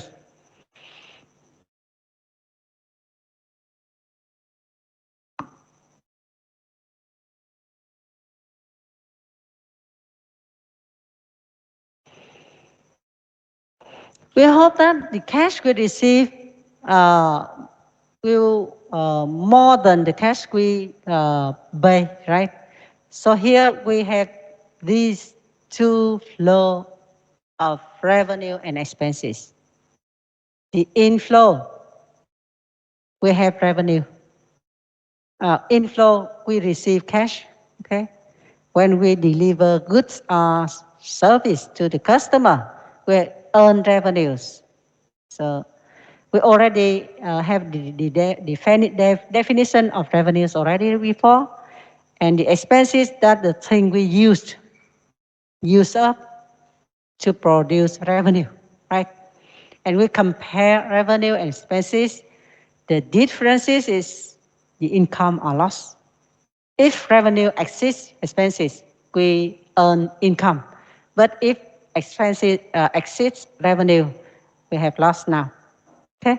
And income or loss here will affect the equity, owner's equity, right? The owner's equity. That is the thing that we want to mention about the operating cycle. We will back to operating cycle when we study chapter number 5. Chapter number 5. So now we expand for the equity here, include in the accounting equation. The basic one, the basic accounting equation, there are only 3 elements, right?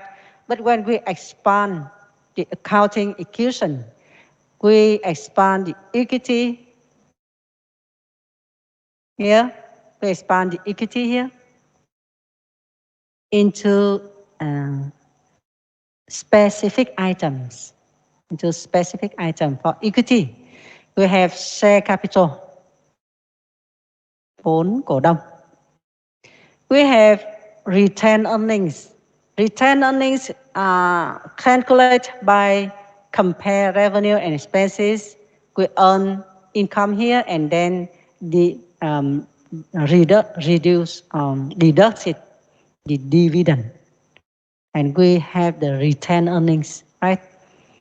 When we earn benefit or earn income, after we divide income to the others, to the owners of our company, the remain is the retained earnings. Okay? The remain is the retained earnings include in equity here.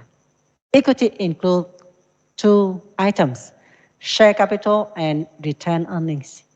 And we expand more for retained earnings. Equal revenues minus expenses and minus dividends. This is the expanded accounting equation. Expanded accounting equation. So now we have the tool to analyze business activities. We analyze the effect of business activity on the accounting equation. Okay?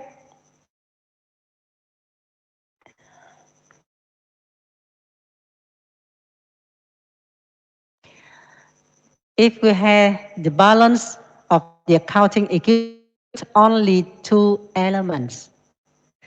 Each element have 2 changes. Each element has 2 changes, right? Increase or decrease, okay? So when we have 2 elements in this balance, 2 elements, 2 changes, So we have 4 cases. In assets increase, the other assets decrease. Or claims mean nguồn vốn. Claims increase and the other claims decrease, right? Assets and claims increase. And the fourth one, assets and claims decrease. So we have 4 cases. When we expand the accounting equation to 3 elements, assets, liabilities, and equity. So we have 3 elements, and each element has 2 changes. So how many cases do we have?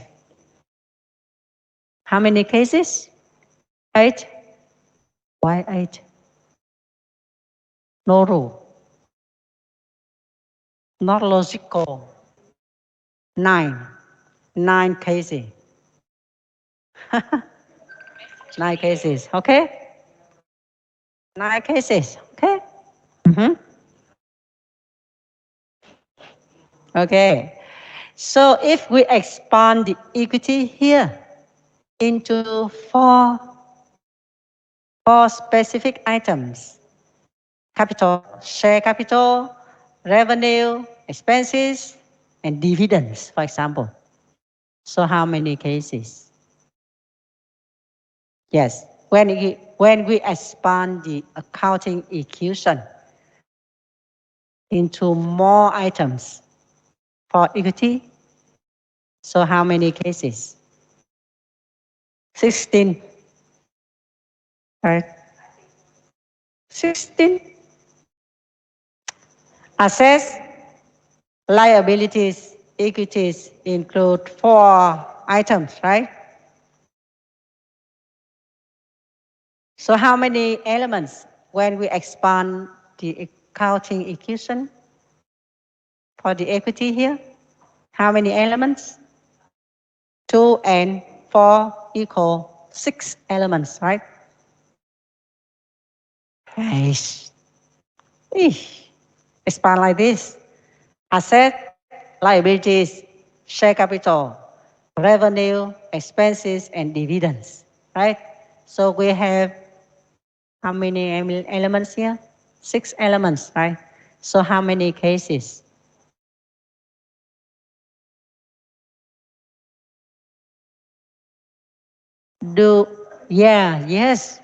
Yes, 36 cases. So can you logically, what is the rule for this? Yes, elements and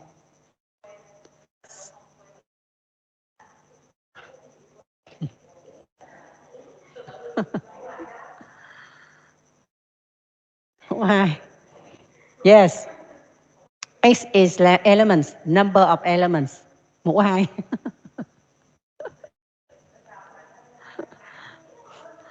Yes.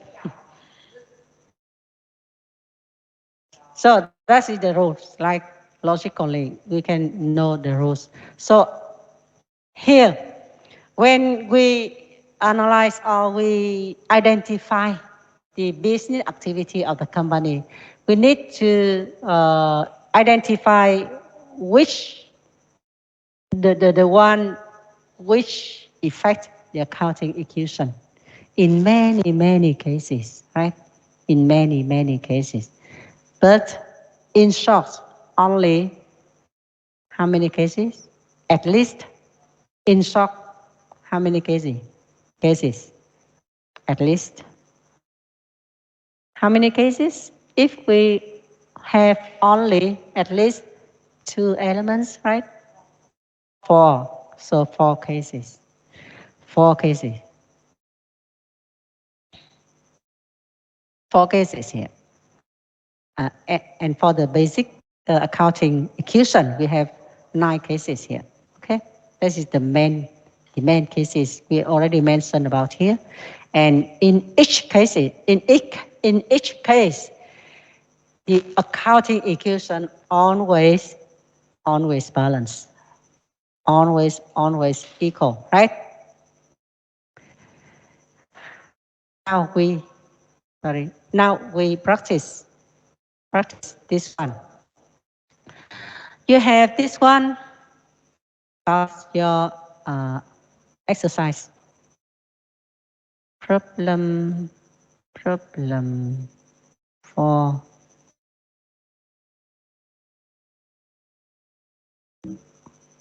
For A. Yeah, this one. Right. One for A, not for A. One for A. Yes, this is your homework. You need to analyze those business activity or business transaction, and then to identify this transaction effect which item. Okay, which item? Here we need to analyze. So we need to know what is the asset, what is the equity or liability. Okay, so now we practice. We will practice. We will practice for this accounting equation. At first, for the expanded accounting equation here, we have this exercise. And we know the relationship between the elements of accounting equation already. So this is the exercise. They give us the assets in the beginning and ending. Okay? And liability also at the beginning and ending. And we need to calculate the owner's equity. So owner's equity here for the beginning, 85,000. And at the ending, 90,000, right? And then we calculate the changes of equity in this period. Increase or decrease by how much? Increase by 5,000. 5,000, right? Increase by 5,000 during this period. The net increase by 5,000 is the result of investment minus dividend here, minus dividends plus income or minus loss, right?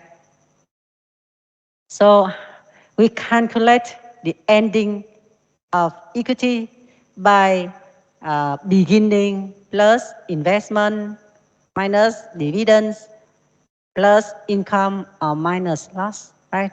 So it's the equation here. Ending equity, beginning equity, investment, income, loss, and dividend. So the relationship is shown here. Is shown here. So this exercise asks us about the income or loss in each case. There are 4 cases here. And the beginning and ending of owner's equity are the same. Okay? They only change the number of investment and dividend. And they ask us about the income or loss. That means we need to calculate A, B, C, and D. So for A, we have the ending equity equal beginning equity plus investment and minus what? Dividend, right? And plus income. X is income here. And we need to calculate X here, right? So we have X equal 5,000. Equal $5,000, right? Equal $5,000. Agree with that? Is there any significance for this one? Yes, get that. So that's the way we calculate A, B, C, and D.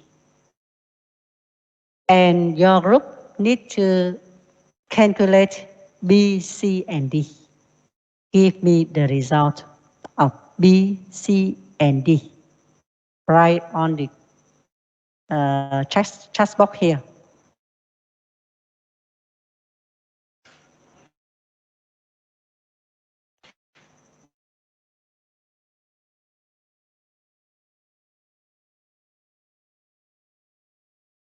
A, B, C, and D.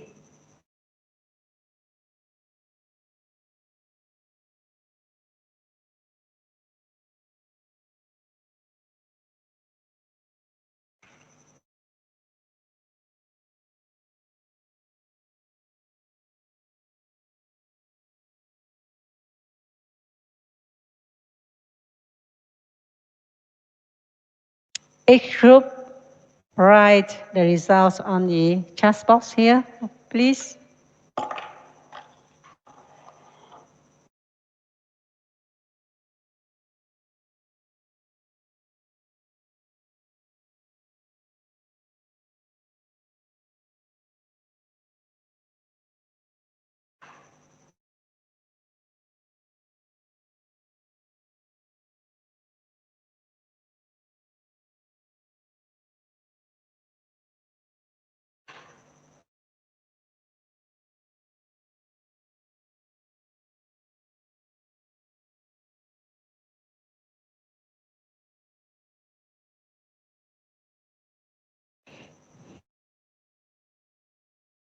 $17,000, $2,000, and $3,000.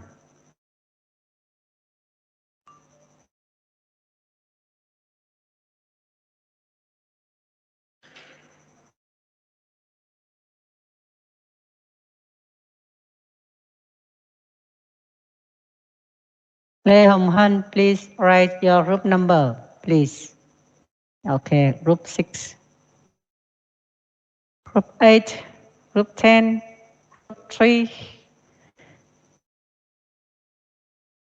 group 7, group 5, about 1 and 4, 9, 1, 4, and 9.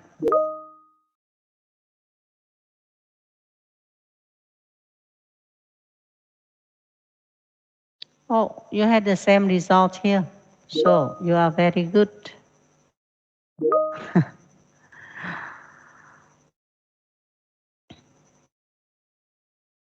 Okay.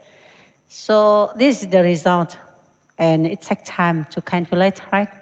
But if they convert this exercise into multiple choice question, we need to have the skill, know the skill to do this faster, to do this faster.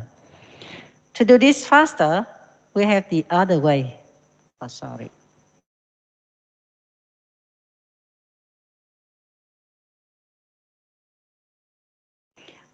When we compare ending and the beginning, we have the increase, net increase in accounts in owner's equity by which amount? By which amount? 5,000, right? By 5,000. By 5,000 here. So when we compare ending and beginning of owner's equity, we know that the equity increased in this period by 5,000. And the increase by 5,000 here is the result of investment, dividends, and income or loss. Okay? So now for case 1, no investment, no dividend. So the increase 5,000 here is the income. Okay? For the B, for B here, for the second case, in this period, dividends is 12,000. So we need income more than that, right? Because no investment in this period. But we already divide dividend to the shareholders by 12,000. So, but we still increase, net increase of our equity is 5,000. So we need the income more than 12,000, right? That means 17,000. Agree with that? So 17,000, and we deduct dividend 12,000, so we still have 5,000 increase in equity. The third one, already invest in the company 3,000, and no dividend. And the net increase of equity in this period is 5,000. Already invest 3,000, so the others is the income. The remain 2,000 is income of this period, right? So 2,000. For the fourth one, already invest in this company 10,000 and dividend 2,000. It's supposed increase in equity by 8,000, right? But only 5,000 increase in this period. So in this period, we lost by 3,000, right? Agree with that? This way, we can calculate faster than the old one. Okay? The old one. When we do the multiple choice, we should use that technique or skill to calculate A, B, C, D here. Okay.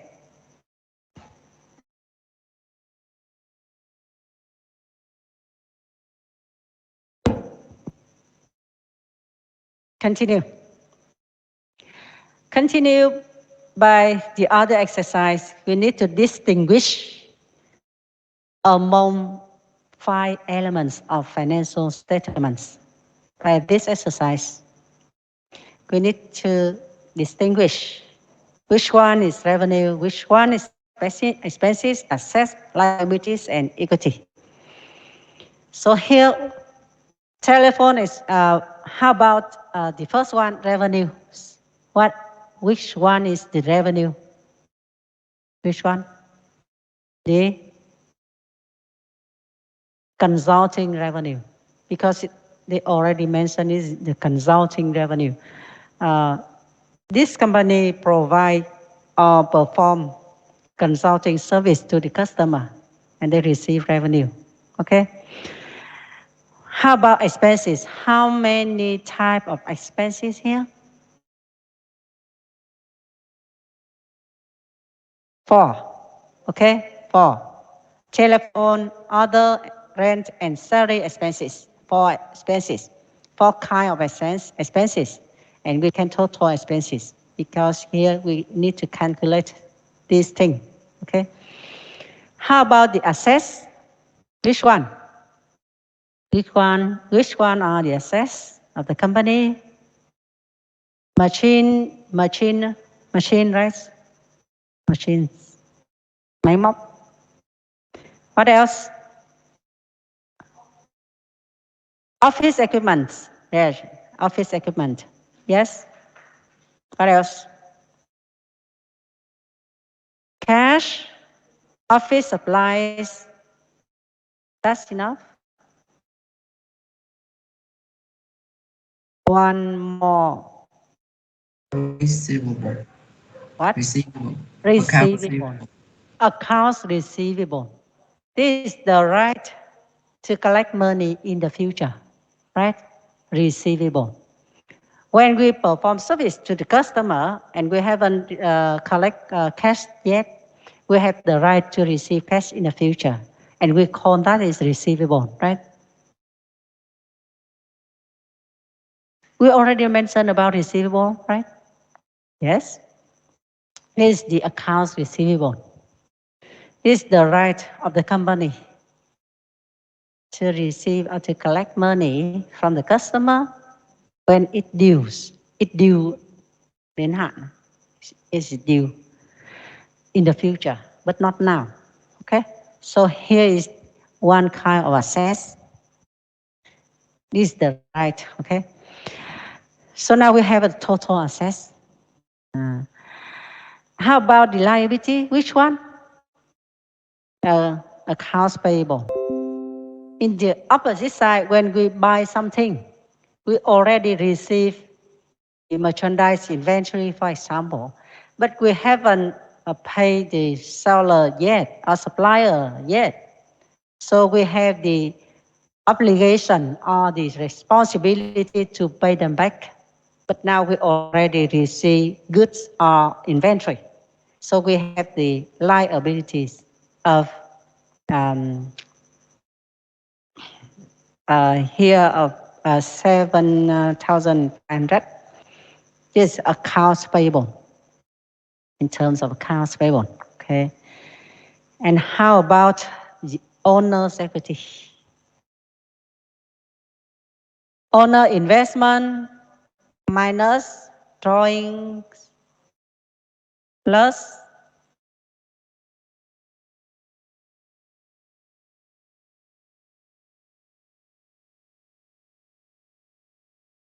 income or minus loss, right?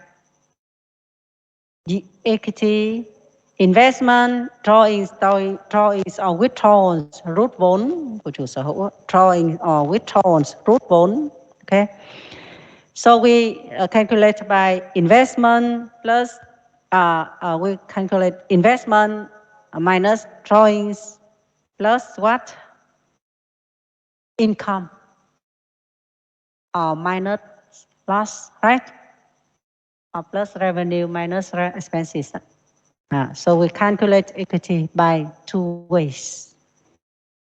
The other ways, we just based on the accounting equation. The basic accounting equation with three elements, right? So we have total asset already. We had liabilities already, so we can calculate the owner's equity, right? Here we have revenue of 15,000. Expenses total, four types of expenses here, 9,890, right? And we compare revenue and expenses here. We get income, the income, okay?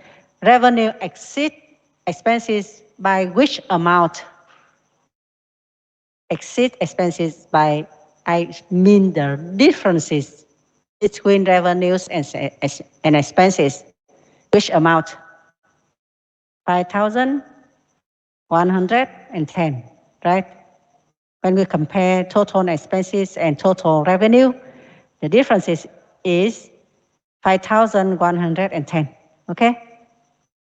Please compare revenue and expenses here to calculate income, to determine income, right? So we have income of 5,110. Agree with that?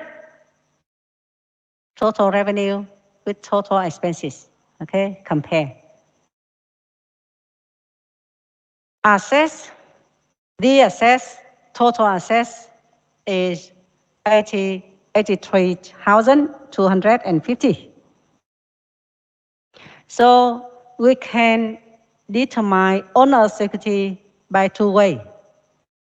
The first one, we have investment plus income and less or minus the drawings or withdrawals here. And when we have the results of 75,750, right? Or we compare assets and liabilities. Assets minus or deduct liabilities equal equity. So we have the same result here. This the exercise that we can distinguish revenue, expenses, assets, liabilities, and equity. Is there any difficulty? Is there any difficulties here? Agree? No answer, no question?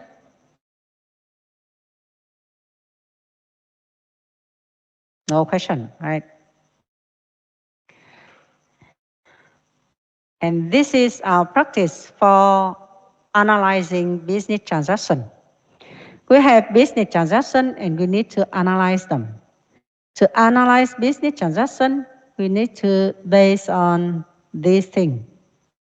When we analyze transaction, we need to consider which item we need to record separately. Okay. So we need to not only three components of basic accounting equation, but also specific types of items, specific types of assets, specific type of equity, specific type of liabilities. We need to identify the specific type of each item, each component here. And now we practice the analysis for one company. The name of this company, the name of company is Shopbuy company. And the owners are Ray and Barbara Neal. They are the shareholders of the company. Okay. We have 10 transactions here and we need to analyze, right? For example, in here we can analyze the effect of the first transaction on the accounting equation. So at first, we mentioned about three main components. And then we specify what kind or which item, which specific types of that components. Okay? So for this transaction, which components are affected? Which one? Assets, liability, and equity. Which component? Which one? Assets and equity, right? Assets and equity. So what kind of assets? Cash. Yes, cash here. And here, what kind of transaction affect the equity? Share capital. Share capital or investment by shareholders, right? Share capital increase. Assets in terms of cash increase. Agree with that? So with this transaction, number one, assets in terms of cash increase. Equity in terms of share capital increase. Agree with that? Okay, next. Number two, Shopbuy purchase computer equipment for $7,000 in cash. So how about the effect? Assets in terms of equipment increase or decrease? Decrease. Cash decrease. Equipment increase. Right? Cash decrease, equipment increase, right? Equipment increase, cash decrease. Agree with that? Okay. So in the total assets increase or decrease here? Total assets, no change, right? No change because increase in equipment but decrease in cash. So in the total assets, unchanged. Still the same, right? No change for this transaction. Okay. So when we analyze business transaction, we need to recall our analyzing. We need to have the way to recall our analyzing. So here is the way to recall our analysis. This is the table. Next slide. This is the basic accounting equation with three elements, right? With three elements, assets, liabilities, and equity. In each element, we identify the specific types of the items. In the assets, we record separately for cash, for accounts receivable, for supplies, for equipment, for example, okay?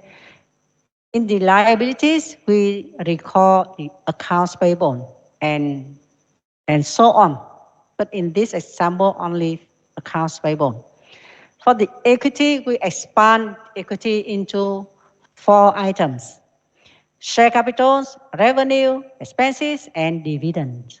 Okay with that? Okay.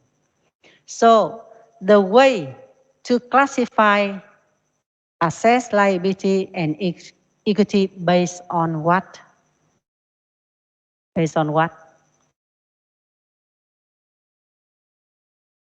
Do you remember the accounting activity, identification, recording, and communication? Okay. In the recording, we need to record things, but we need to classify, right? To classify things to record. And based on what we classify the thing to record? Based on what? Information needs. Yeah. Based on information needs, we classify. So based on information needs, they need the information about the financial position of the company, the financial performance of the company. And not only assets in general, but also the specific assets here. So we need to know about cash separately, supplies separately, equipment separately, right? Here for equity, also, we need to know the information about the investment of shareholders separately from revenue, expenses, and dividends. So we need to record them separately, okay, based on the list of information. And we use this table to record the effect of transaction on the accounting equation. For the first one, the owners invest into this company 15,000, right? 15,000. Cash increase, assets in terms of cash increase here. And equity increase in terms of share capital here. For the second one, when we use cash to buy equipment, the effect of this transaction increase assets in terms of equipment, but decrease assets in terms of cash. And total assets unchanged. Okay? Unchanged. So the next one, the same. When we buy supplies and when we buy something on account, remember the term buy something on account or on credit? On account. Mua bán chịu. On account or on credit. Already mentioned about this one, on account.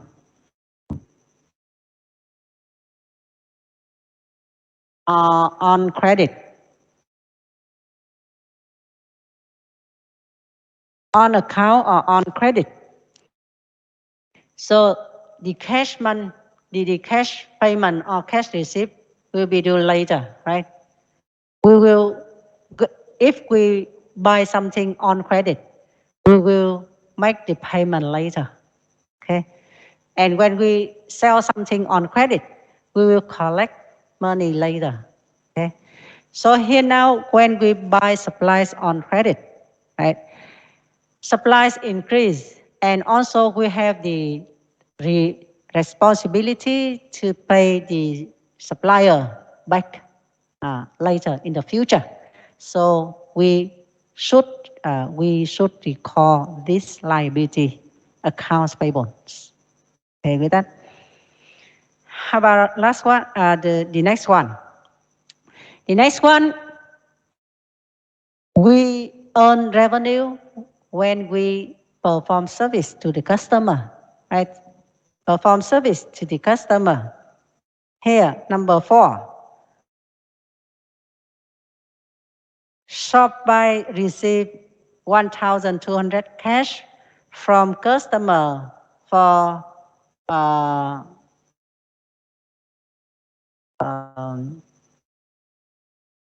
diploma service Group teams participation. Diploma service.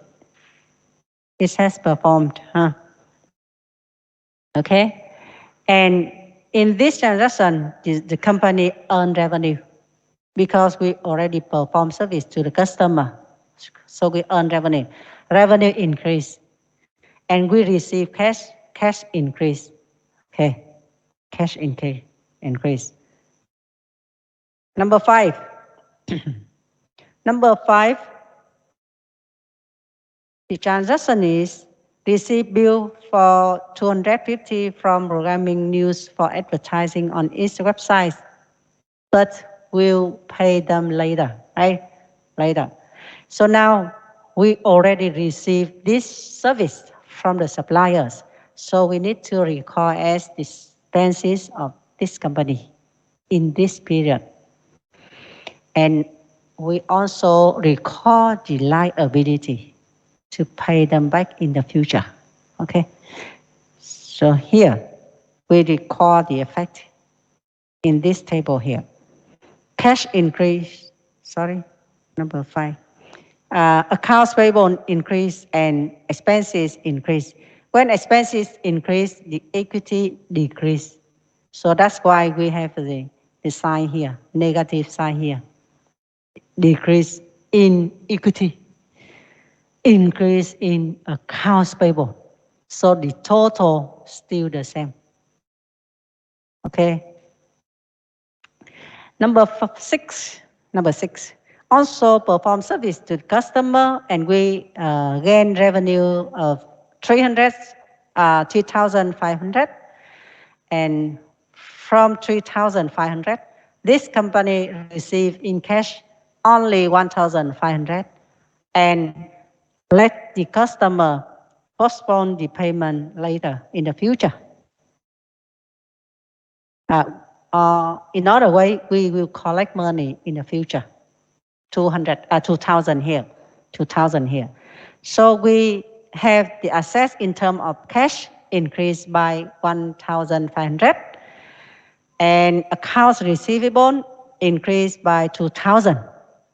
Okay, so the two sides of accounting equation here still balance, still equal. Number 7.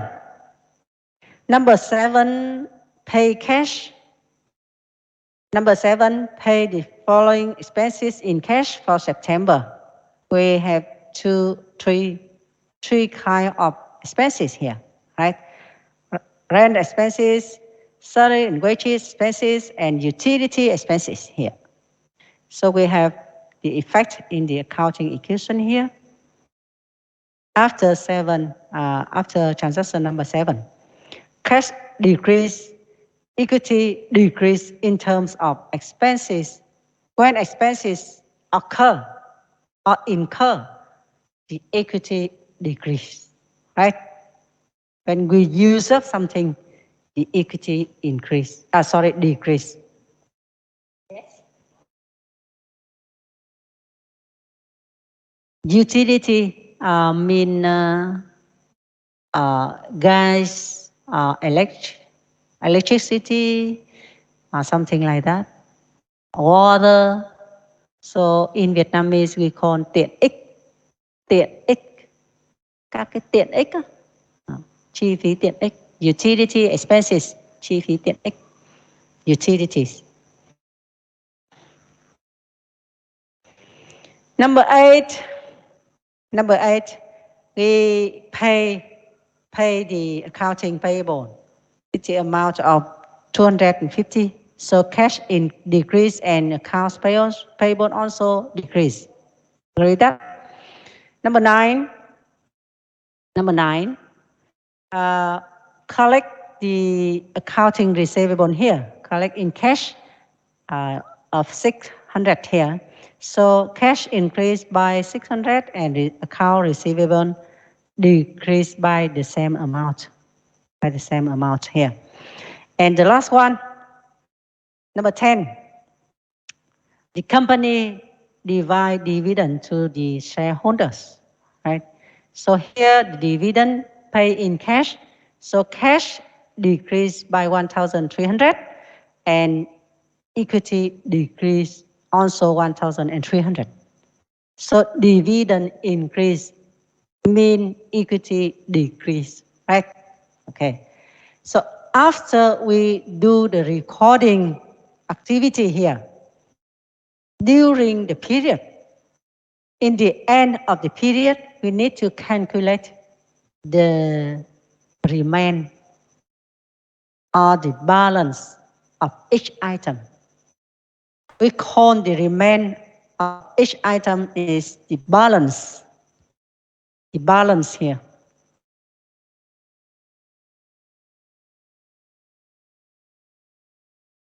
Balance. In short, BAL. And we can call it bone, the bone. Balance, in short, bone.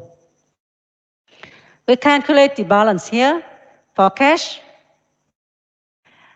8,050, share capital, 15,000, the total revenue of this period, 4,700, and dividend, 1,300. And after we calculate the balance of each item, we calculate the total of the two sides of accounting equation. And it must be equal, right? And here we have the total assets, 18,050. Total liabilities and equity, also 8,050 here. And the next activity, which one? For the accounting process. The next step, we already done the first step, identification and recording process, right? Recording step. And the last one is communication. Communication, right? There are three activities of accounting: identification, recording, and communication, right? So communication by preparing financial statements from this thing. Okay, we already record. This is our bookkeeping. We already record the effect of transaction on the accounting equation already. So now we summarize our recording and then we prepare financial statements. So for the financial statements, we should show the information of financial performance and financial position, right? For the financial performance, we have the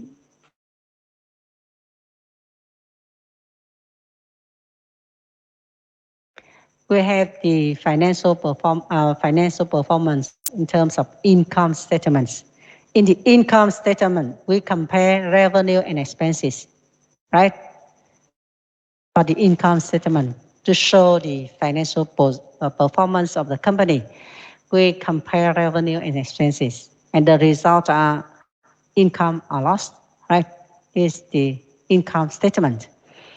And next one, we calculate one component of the accounting equation. Here, we calculate the retained earnings in equity, right? Remember, we have this slide. We calculate the retained earnings, right? So here we have the information about financial performance. And the result of this calculating, we have the information about the changes in equity.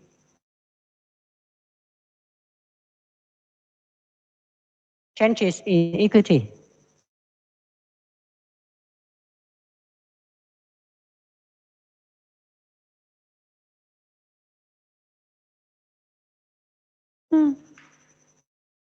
Changes in equity here. And then we have the information of this accounting equation with 3 elements. And that is show the financial position of the company, right? So this is the information that we need to include in the financial statements of the company. Okay, retained earnings statements and statements of financial position. Okay, and we have this thing to show the thing here. Financial statement relationship among the two financial statements here. We have the relationship. The result of income statement will be used to calculate the equity changes, right? Or retained earnings here. And the result of retained earnings in the end of this period will be used to present or prepare this financial position statement, right? The financial position statement here.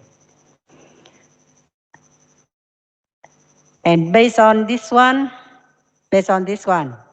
we already recall the thing that affect accounting equation of the company. And based on this information, we prepare financial statements.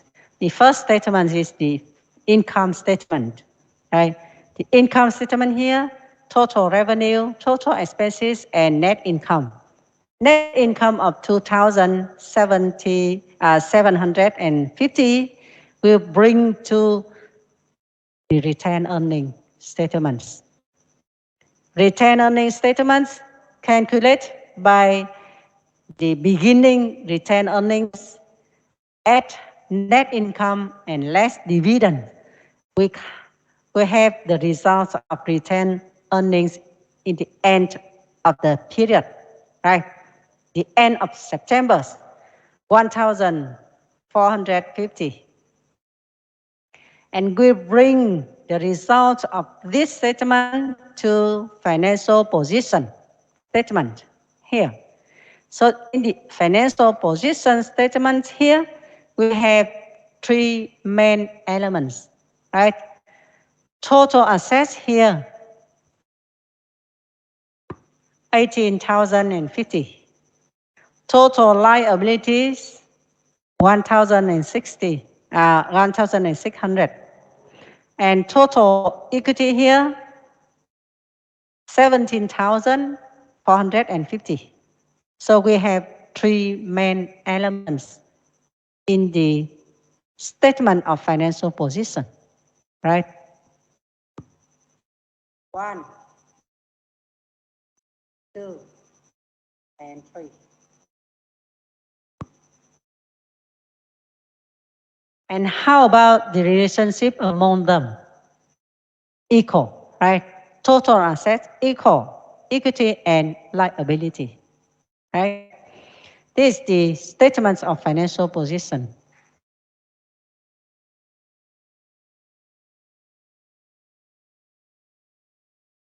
Is there any question about financial statement here? Is there any question?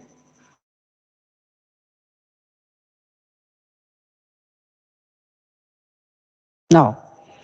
The next one. This one is just the references. We study by yourself. So this is not included in our exam. Okay. For statement of cash flow. So how many activity here for the cash flow, inflow and outflow? Through how many activities here in this slide? 1, operating activities. 2, investing activities. And 3, financing activities. We already mentioned about that before, right? Financing activity, investing activities, and operating activities. So we can know the cash flow, inflow and outflow through 3 activities. This is just for you, like for your information only, not included in our exam. Next one, the comprehensive income statement. We go further for beyond net income. We have also other income. So we have the total of comprehensive income. So this one we just have like references and not included in our exam. Also, yep.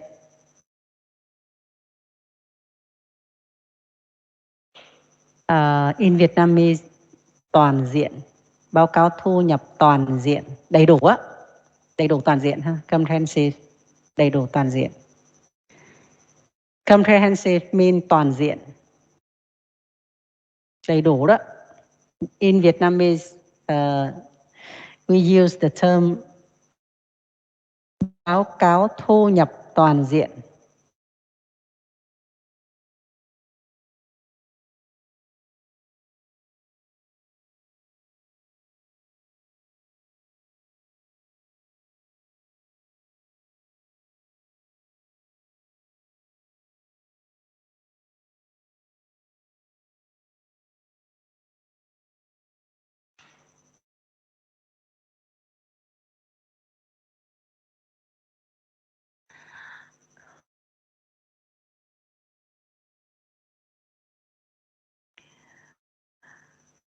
So from chapter number 1, we finish here for chapter number 1.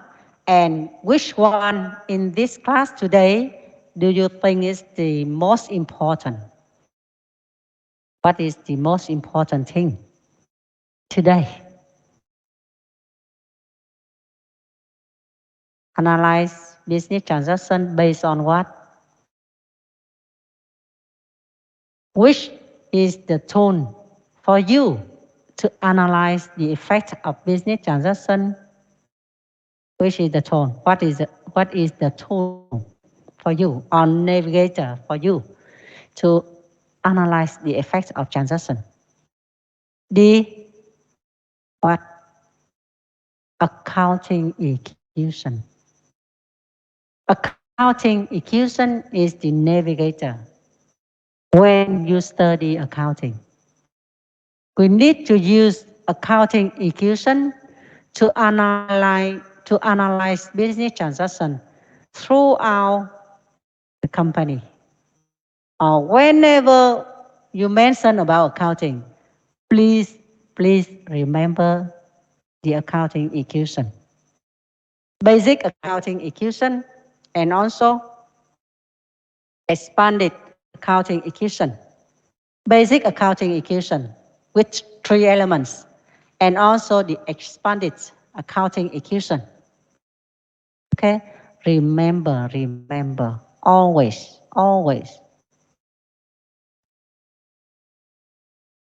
In the rest of your life, when you study accounting in general, please. So based on accounting equation, we analyze the transaction, okay? The effects of transaction on the financial position of the company. That is the main point. And about the recording process, we have the recording process. We have the recording process here. Nguyên is a very... Sorry? Someone saying? No? For the process here for the accounting information, we already mentioned about the first activity of accounting identification, right? When we identify the action or the activity that affect the financial position of the company, we choose that to record, right? So in the recording process, at first we need to analyze the business activity, the effect of business activity or business transaction on the accounting equation. And then we record. So for this one, we already done the recording, right? And we record the effect that we already analyzed before. So which one is more important? Analyzing or recording? analyzing here or recall here? Which one is the analyzing, right? Analyzing step is very, very important. So analyze step here, analyzing transaction here is the key points. Or sometimes they call it analyzing processes the heart of accounting system. Do you know the heart? My heart will go on when you far away from me, for example. Okay, so the heart of accounting system is the analyzing process. Analyzing process. So we analyze transaction by the tool of accounting equation. So the most important that you need to remember is the accounting equation and its components, right? Its element, basic and also the expanded elements, right? Please remember. Now we back to our LMS class here. For the LMS, I remind you to do the SCORM for chapter number 1. Please finish that because some of you haven't finished the SCORM for chapter number 1 yet. Okay, so need to finish that. And the second, now we have now we finish the chapter now. So I just mention about the thing that we do later. Okay.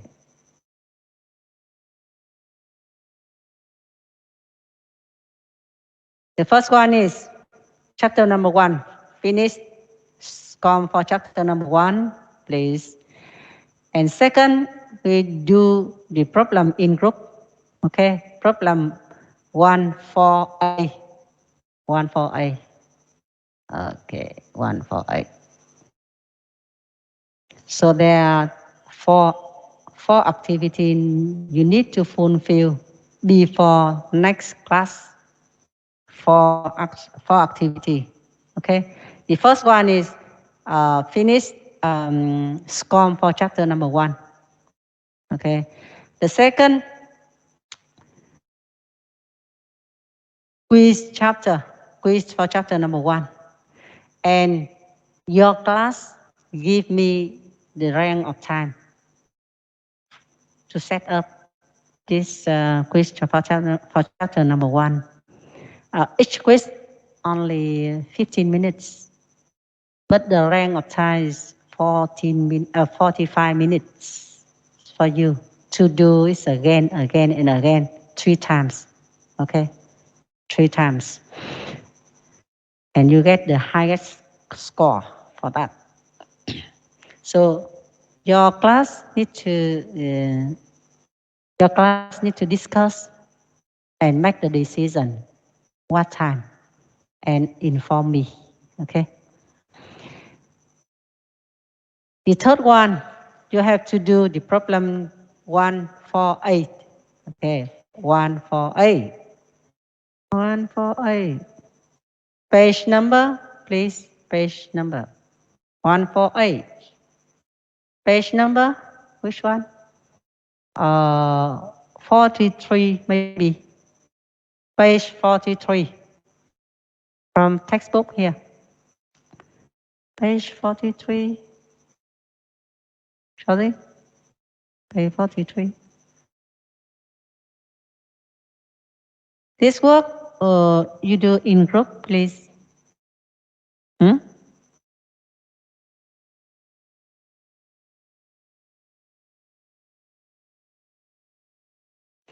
So now I stop the recording and we explain in English, in Vietnamese.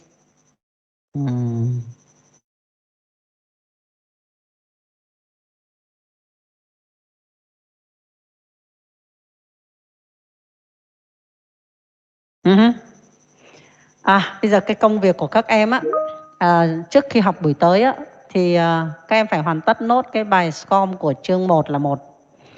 làm bài quiz của chương 1 là 2 trước cái buổi học tới. Làm bài problem 14A, tức là cái series của cái của series A á. Và ở đây á, là khi mà các em làm, các em nhớ là làm bằng cách là viết ra bằng tay, viết chữ đó trên giấy. Đúng rồi, bằng tiếng Anh hết. In English. 100% in English.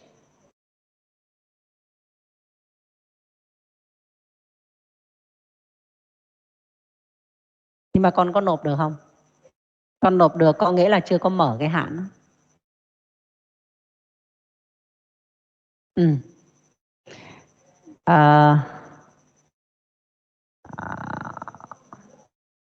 Nha.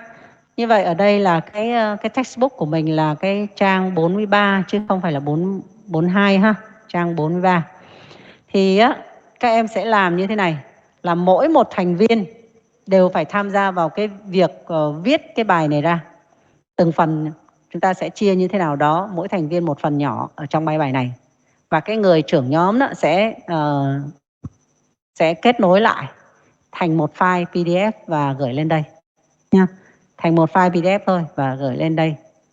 Đại diện một người nộp thôi nhá, chứ không có 2 người mà một người nộp thôi. Và chỉ nộp một file thôi cho cô. Chụp lại, dán vào cái file PDF hoặc là Word rồi chuyển nó sang PDF á. Rồi mình chuyển lên đây. Mình nộp chỉ có một file thôi nhá. Một người nộp.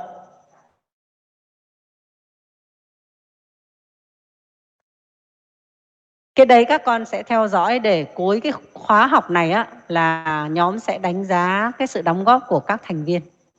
Là bao nhiêu phần trăm, ai bao nhiêu phần trăm vào cái công việc chung của thành viên á. Thì cái phần đấy là cái phần đánh giá cuối khóa nha, cho các thành viên trong nhóm để tính điểm nhóm cho từng thành viên á.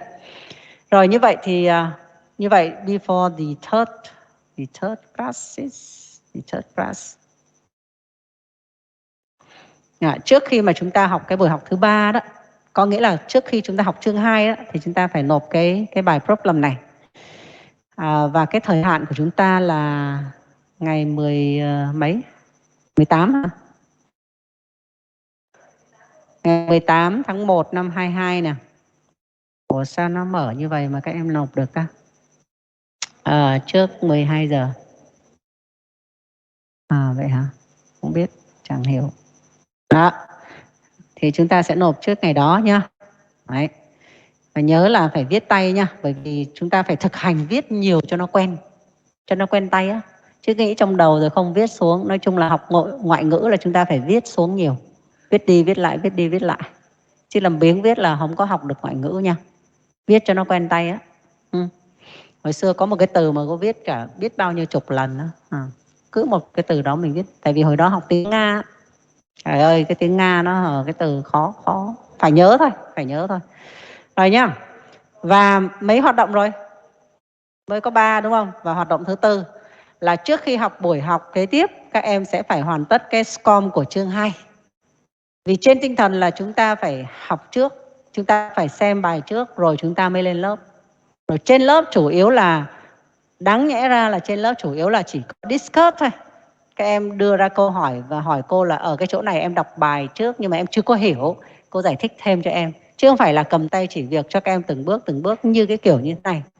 Chúng ta học, chúng ta tập làm quen cái việc mà sau này chúng ta còn phải học suốt đời, tự học suốt đời. Cho nên chúng ta làm quen với điều đó. Ở Việt Nam là các em còn quen cái kiểu học truyền thống là thầy cô cầm tay chỉ việc. Giống như có cơm không thèm nhai mà thầy cô phải xay ra cho các con nhai vậy đó. Cho các con nuốt không thôi đấy, không cần phải nhai đó. Chứ còn học sinh ở nước ngoài là nó có cái cách là phải tự học từ nhỏ đến lớn rồi. Đây. Như vậy 4 việc nhá. 4 việc. 1 là SCORM chương 1, 2 là quiz chương 1. Thì cái quiz chương 1 này đại diện lớp phải báo cho cô biết là cái thời gian nào lớp sẽ làm bài. Để cô mở ra trong vòng mà 45 phút để các em làm. Và nó được làm đâu 2-3 lần gì đấy. Các em có thể làm đi làm lại 2-3 lần gì đấy để lấy điểm cao nhất. Thứ 3 là làm cái problem ở cái nhóm theo nhóm và nộp vào cái mục này. Thứ tư là phải hoàn tất cái bài SCORM của chương 2 nha. 4 việc đó trước khi học cái buổi thứ 3, buổi học thứ 3 nha. Còn gì chưa rõ không?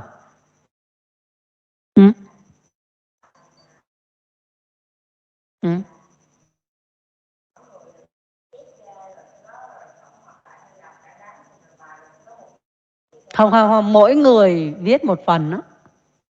Mỗi người viết một phần. Các con gọi là phân công như thế nào đó ha, để chia việc ra. Mỗi người sẽ phụ trách viết phần này, viết phần phân tích, rồi viết phần ghi chép, viết phần gì đó. Đó, rồi cái bài cuối cùng, bài tổng kết sẽ là gom lại thành một file PDF, chụp lại đó. Các con phải chụp lại, vì viết tay mà, cho nên phải chụp lại. Các cái hình ảnh đó các con gom lại thành một file PDF. Có biết cách gom không? Đúng rồi. Xong nối các file.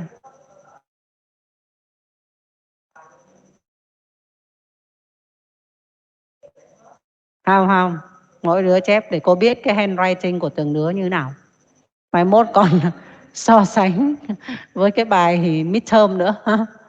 Phải biết cái handwriting nha. Cái bài midterm cũng sẽ làm theo cái cách là phải viết tay đó. Cho dù là làm online ha, nhưng mà vẫn yêu cầu là viết tay, chụp lại cái bài rồi gửi lên. Được chưa? Cần gì chưa rõ không? Cô ơi, cho tụi em hỏi là cái bài đó tụi em làm kẻ bảng được không cô? Kẻ bảng đó hả? Dạ. Cái bài này á thì người ta yêu cầu các em là làm gì đây? Bài problem này người ta yêu cầu các em làm gì đây? Show the effect of period transaction on the accounting equation using the following format. Tức là chúng ta kể lại cái bảng này này. Nó có bao nhiêu cột đây này?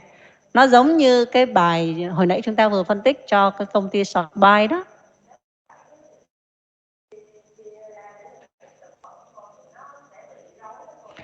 Nó đâu có phải chỉ có kẻ bảng nhỉ? Nó còn phải prepare financial statements nữa mà. Rồi như vậy các con sẽ làm cái phần phân tích cái ảnh hưởng á. Các con ghi ra riêng ra, phân tích ảnh hưởng đến assets rồi cash như thế nào á là một phần.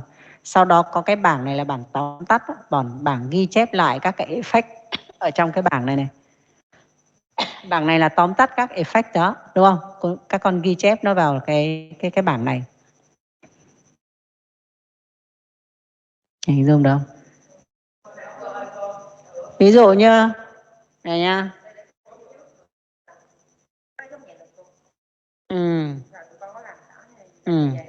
Rồi. Bây giờ chia ha. Bây giờ trước khi con làm cái bảng này á thì các con sẽ có cái phần phân tích. Ví dụ như là tập làm quen với phân tích. Ví dụ cái transaction number 1 thì chúng ta có asset tăng in terms of cash chẳng hạn. Tăng lên bao nhiêu? 15.000, đúng không? Đó. Rồi, ngoài ra cái gì nữa? Equity in terms of capital, đúng không? Share capital đó. Tăng cũng là 15.000. Đó, thì đây là cái chúng ta gọi là phân tích. Phân tích mà chưa có ghi chép nó ha, chưa có ghi chép nó vào cái bảng tổng hợp. Thấy không? Ở kia không thấy nhỉ? Là bị đứng hình hoài à. Ở bên lớp online không có thấy. Thấy chưa nào? Ví dụ như transaction number 1 here, chúng ta sẽ phân tích ảnh hưởng của nó là assets tăng in terms of cash, đúng không? By 15,000.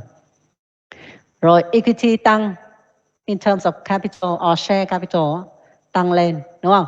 Thì đầu tiên là mình phân tích theo cái cách là mấy cái thành phần cơ bản của cái accounting equation là assets, liabilities and equity thôi, đúng không ạ?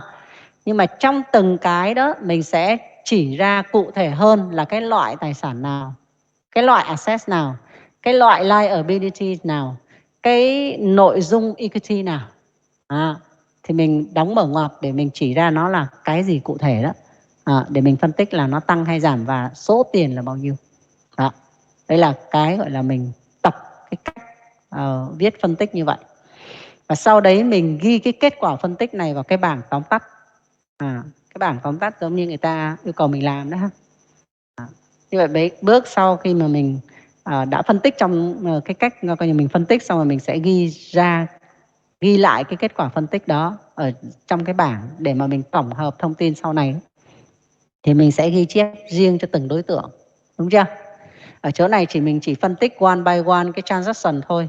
Nhưng mà cái bảng đó cái bảng mà các con làm đó là mình đã bố trí là mỗi đối tượng biến động như thế nào là mình có một cái cột để ghi riêng cho nó, đúng chưa nào? Ghi riêng, đó chính là cái bước classify đó. Chúng ta ghi chép riêng cho từng đối tượng. Rồi sau khi chúng ta ghi chép riêng cho từng đối tượng như vậy thì chúng ta mới tổng hợp thông tin đã ghi chép đó để mà lập báo cáo, đúng không? Để mà lập cái financial statements. Hình dung được không nào? Đó. Đó chưa? Còn gì hỏi nữa không?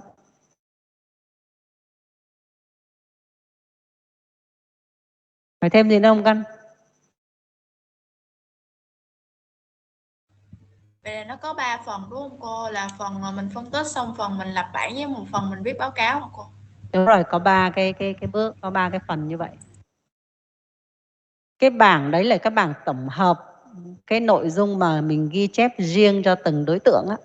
Còn cái phần cô minh họa ở trên đây á, trên cái bảng trắng ở trên đây á, là cô minh họa cái việc là ta làm theo trình tự thời gian, ta phân tích theo từng cái giao dịch á, từng cái transaction á, thì cái giao dịch đó, cái giao dịch số 1 đó thì ảnh hưởng đến cái đối tượng nào tăng hay giảm, đúng không?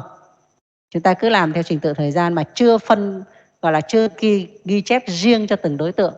Mà ở đây ta chỉ mới ghi ra cái kết quả mình tôi phân tích là giao dịch này nó ảnh hưởng đến cái đối tượng gì cụ thể thế thôi. Chứ ta chưa ghi chép riêng cho từng đối tượng. Còn cái bảng đó là cái phần mà chúng ta ghi chép riêng cho từng đối tượng. Cô cố tình yêu cầu các em làm cái nội dung này vì nó liên quan đến cái kỹ thuật mà ở chương 2 chúng ta sẽ đề cập. Nha, ở chương 2 chúng ta sẽ đề cập. Được chưa? Được rồi ha. Rồi, như vậy chúng ta kết thúc buổi học ở đây. Thứ hai tới là cô sẽ thông báo cho lớp cái tiếng Việt đó, lớp đó nghỉ. Được chưa? Rồi ha. We are leaving now. Bye bye.